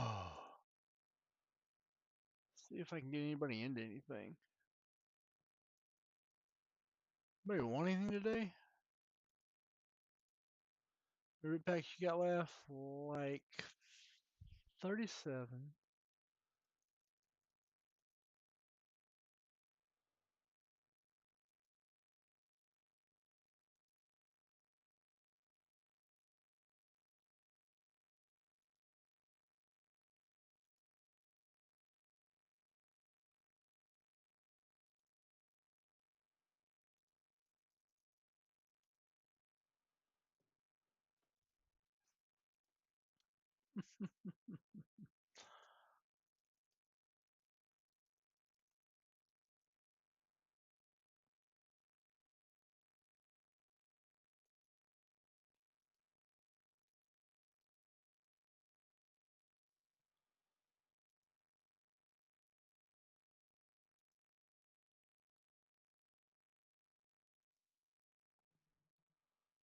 Hey, puppy.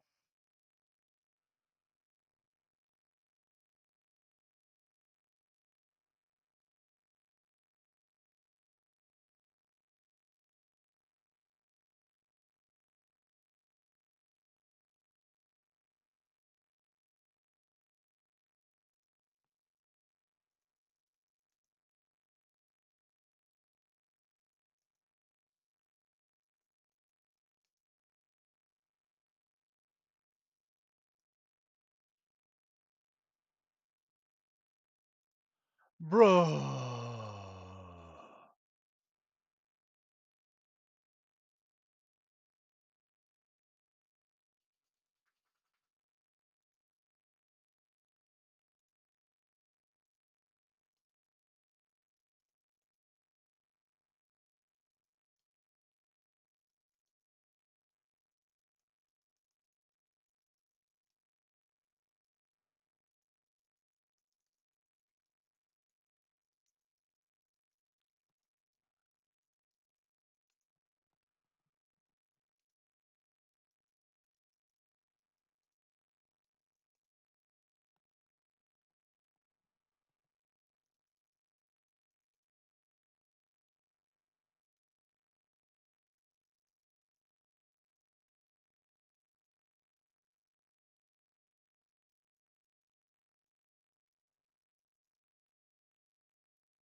How was it?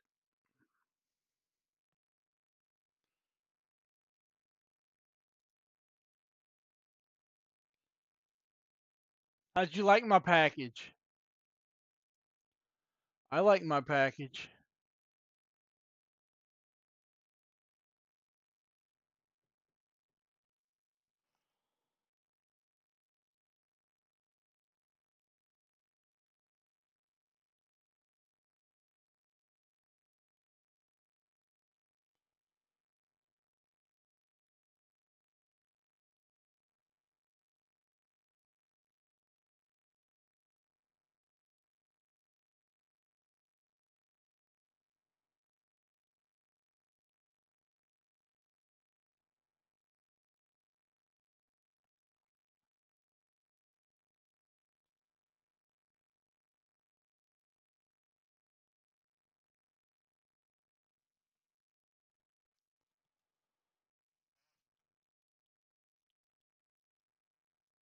Uh-huh.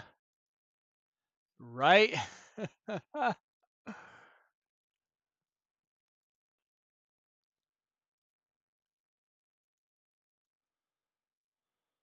Don't care if I die.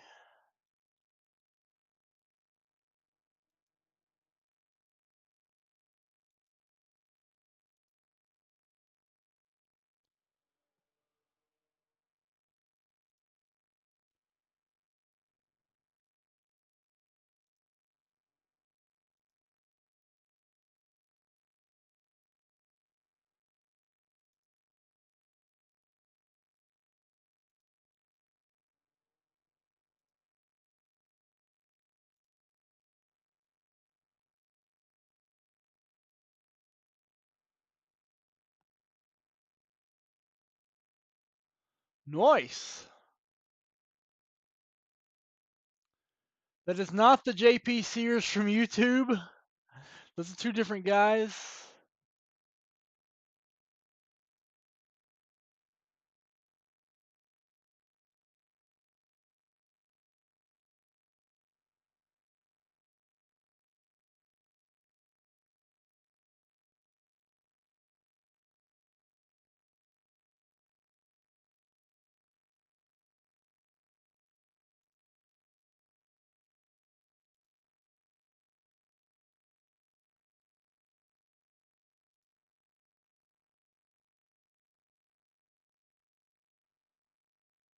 Huh.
Anybody want rip packs? We'll do buy two, get one free on the rip packs right now for the end of this show.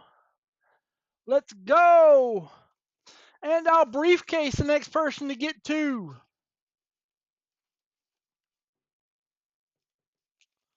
Rip packs.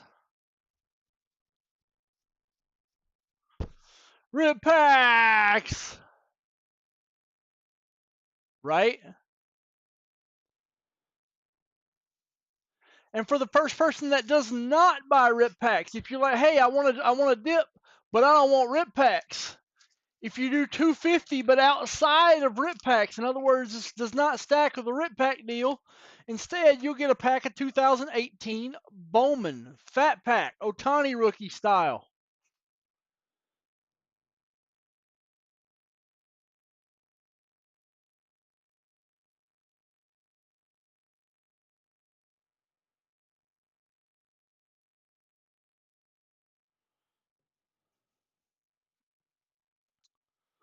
Otani rookie style. Those are the two deals I have for you today. You can take them or you can leave them.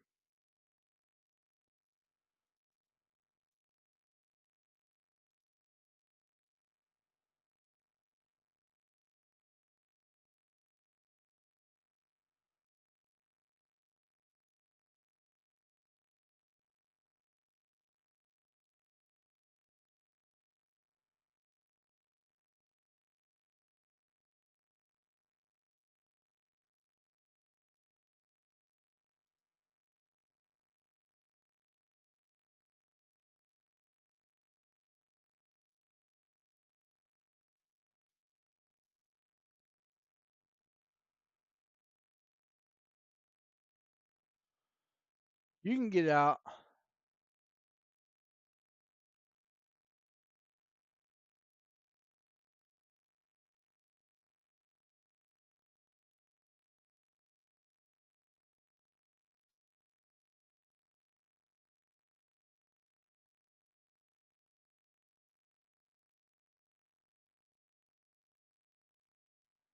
Huh.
There we go. It is 4:45. Still got some time.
All right.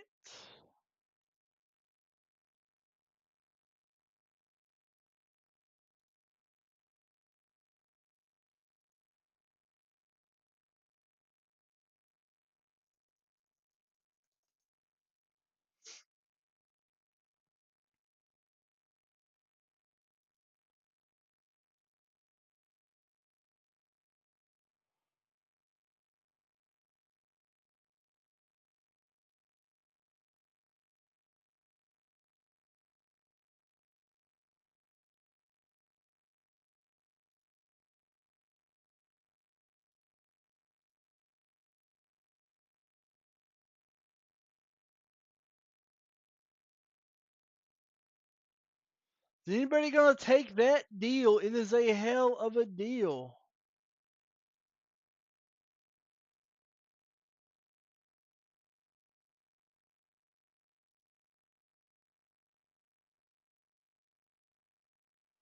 Nobody carting it up right now.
What are you barking at?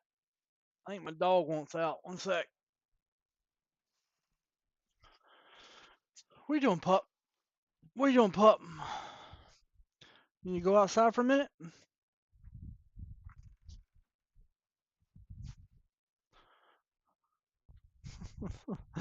Go around the cat. Don't let that cat mess you up. Almost F. That cat will mess you up.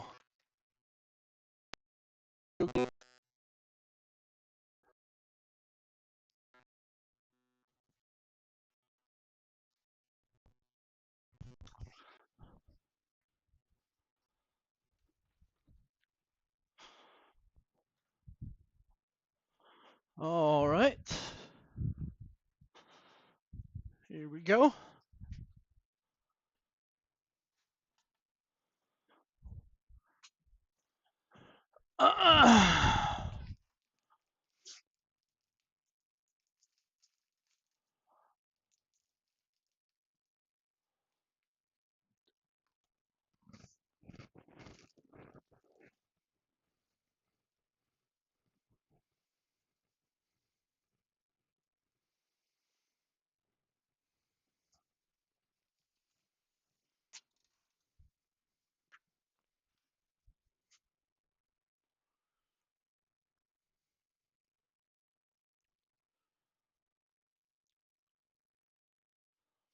Like voodoo dolls.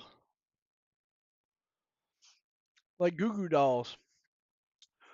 'Cause I don't want the world to see me. 'Cause I don't think that they'd understand.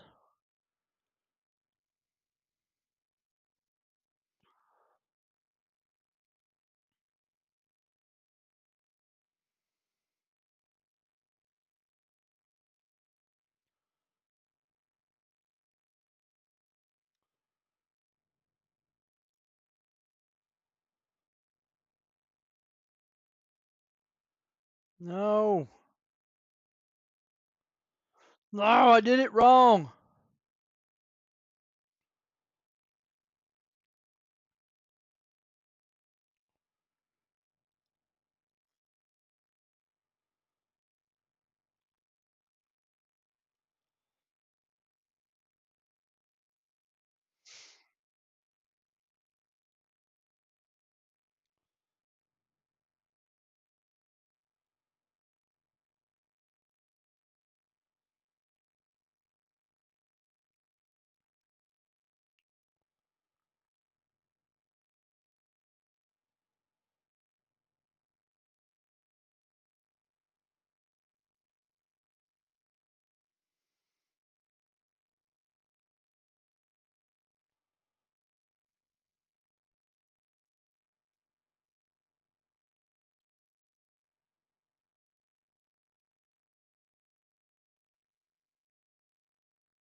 Go. All right, getting that done.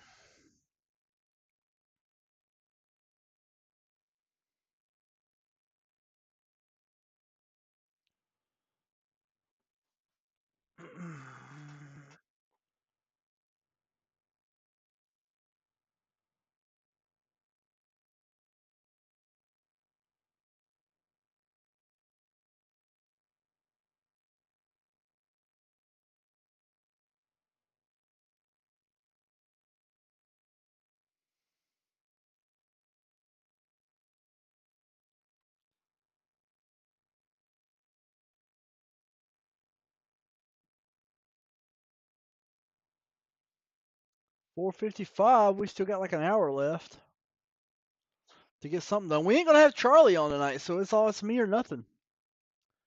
Charlie is sick, so you're not gonna have Charlie tonight. It's me or nothing.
There we go. All right, got that done.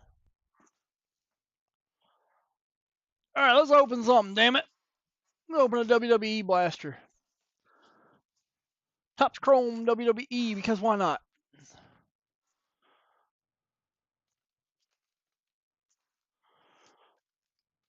Those offers are still on the table. If someone wants them, I hope they do. Really boring show. Nothing gets opened. Whack. Here we go.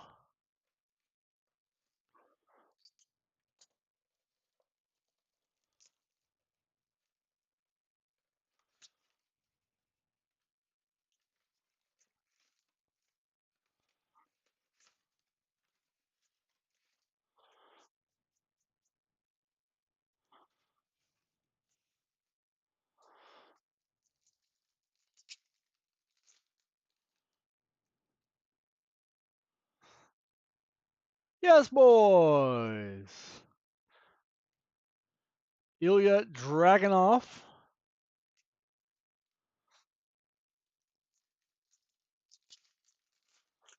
I don't even know what you can pull out of blasters in these. Blair Davenport Prism. Wes Lee.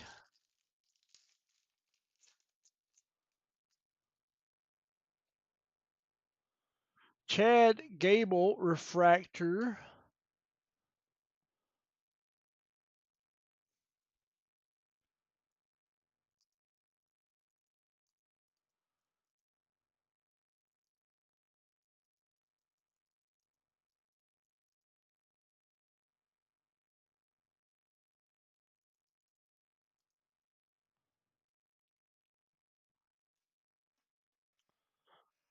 Let's see.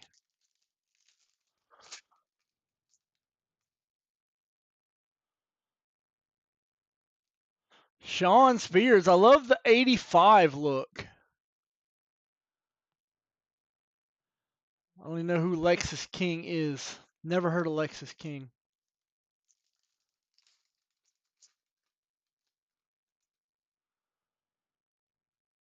Uncle Howdy Refractor. This would be a first appearance of Uncle Howdy. Shayna Baszler, Xavier Woods.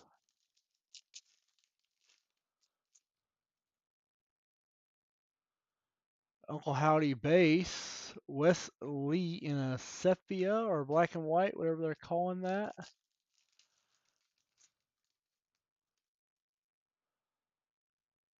Rikishi Title Town, Axiom, and Katana Chance. WWE Blaster right there. What up, Rod Krause? All right, we have VB South Rip Packs. Buy two, get one free. Card Vault Rip Packs. We have Bowman's Best. I have Formula One. I have Cosmic Basketball. But yeah, anything else you're looking for, let me know.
Yeah, Taco Bell's all right.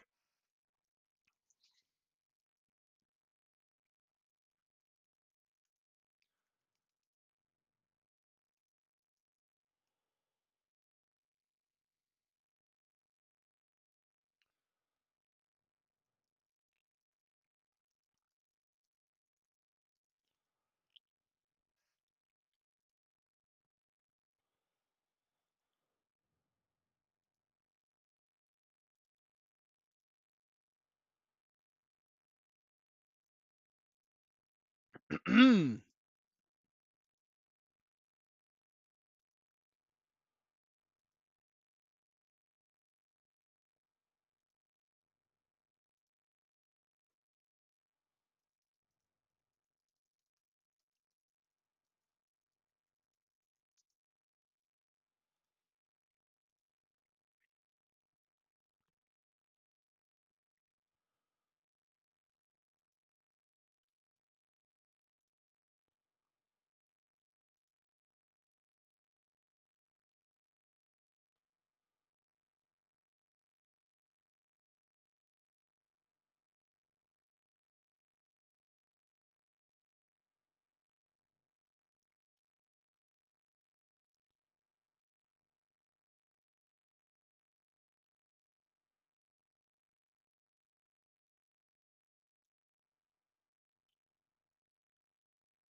we go.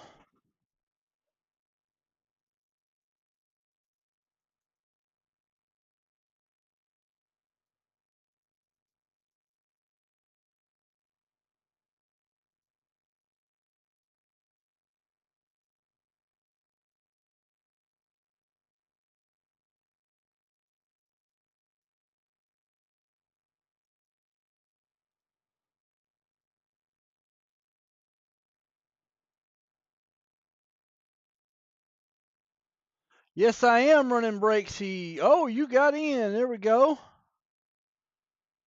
Let's do it. Breaksy for you right now, Rod Kraus.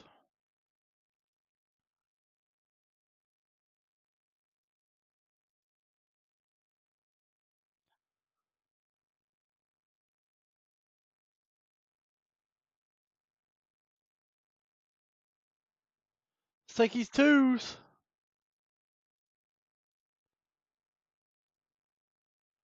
$10 for Rod Kraus. Rod, if you want to combine dippage, I can do that.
Here we go, Rod.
Let me see here. I got like 1 hour left. If I can get a couple more in, that would be great.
There we go.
There we go. Anybody else wants to go and get some sweet, sweet breaksy, they can.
Buy two, get one free on the Card Vault Rip Packs.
Here we go.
There we go. Let's see here.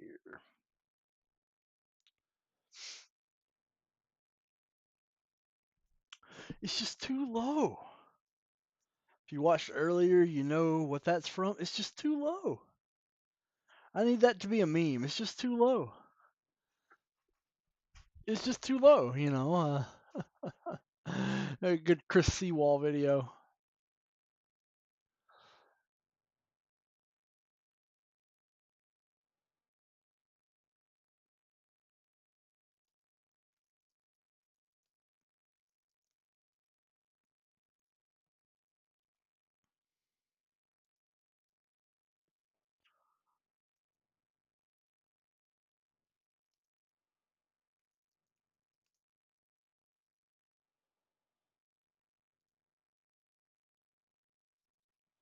It's just too low, Rod. It's just too low.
$5.24.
Ran the brakesies. It's time for you to get your brakesy.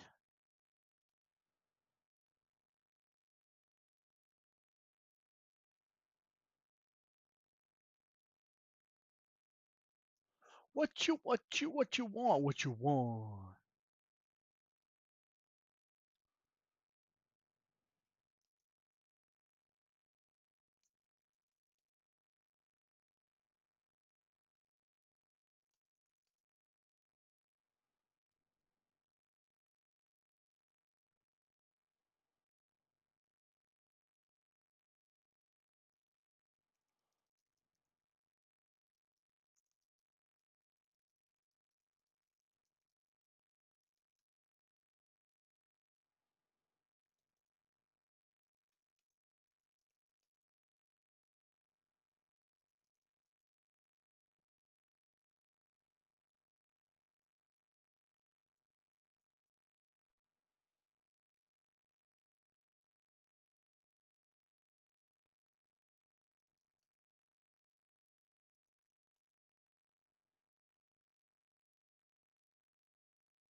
See if anyone is pushing the buttons, doing the little beep boop beep boop beep boop. They might be. You don't know? Yeah, you do know. They ain't. They ain't, but that don't mean I ain't trying, fellas.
It is 5:31 and I'm still here.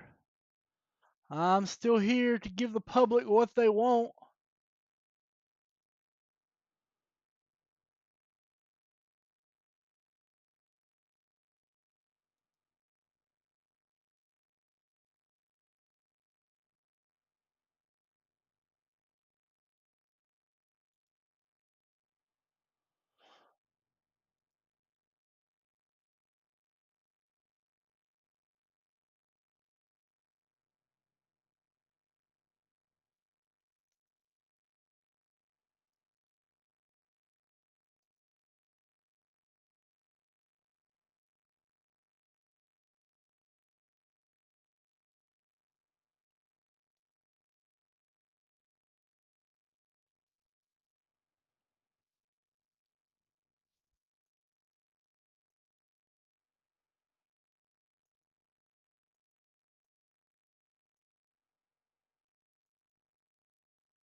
There we go.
See here.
All right.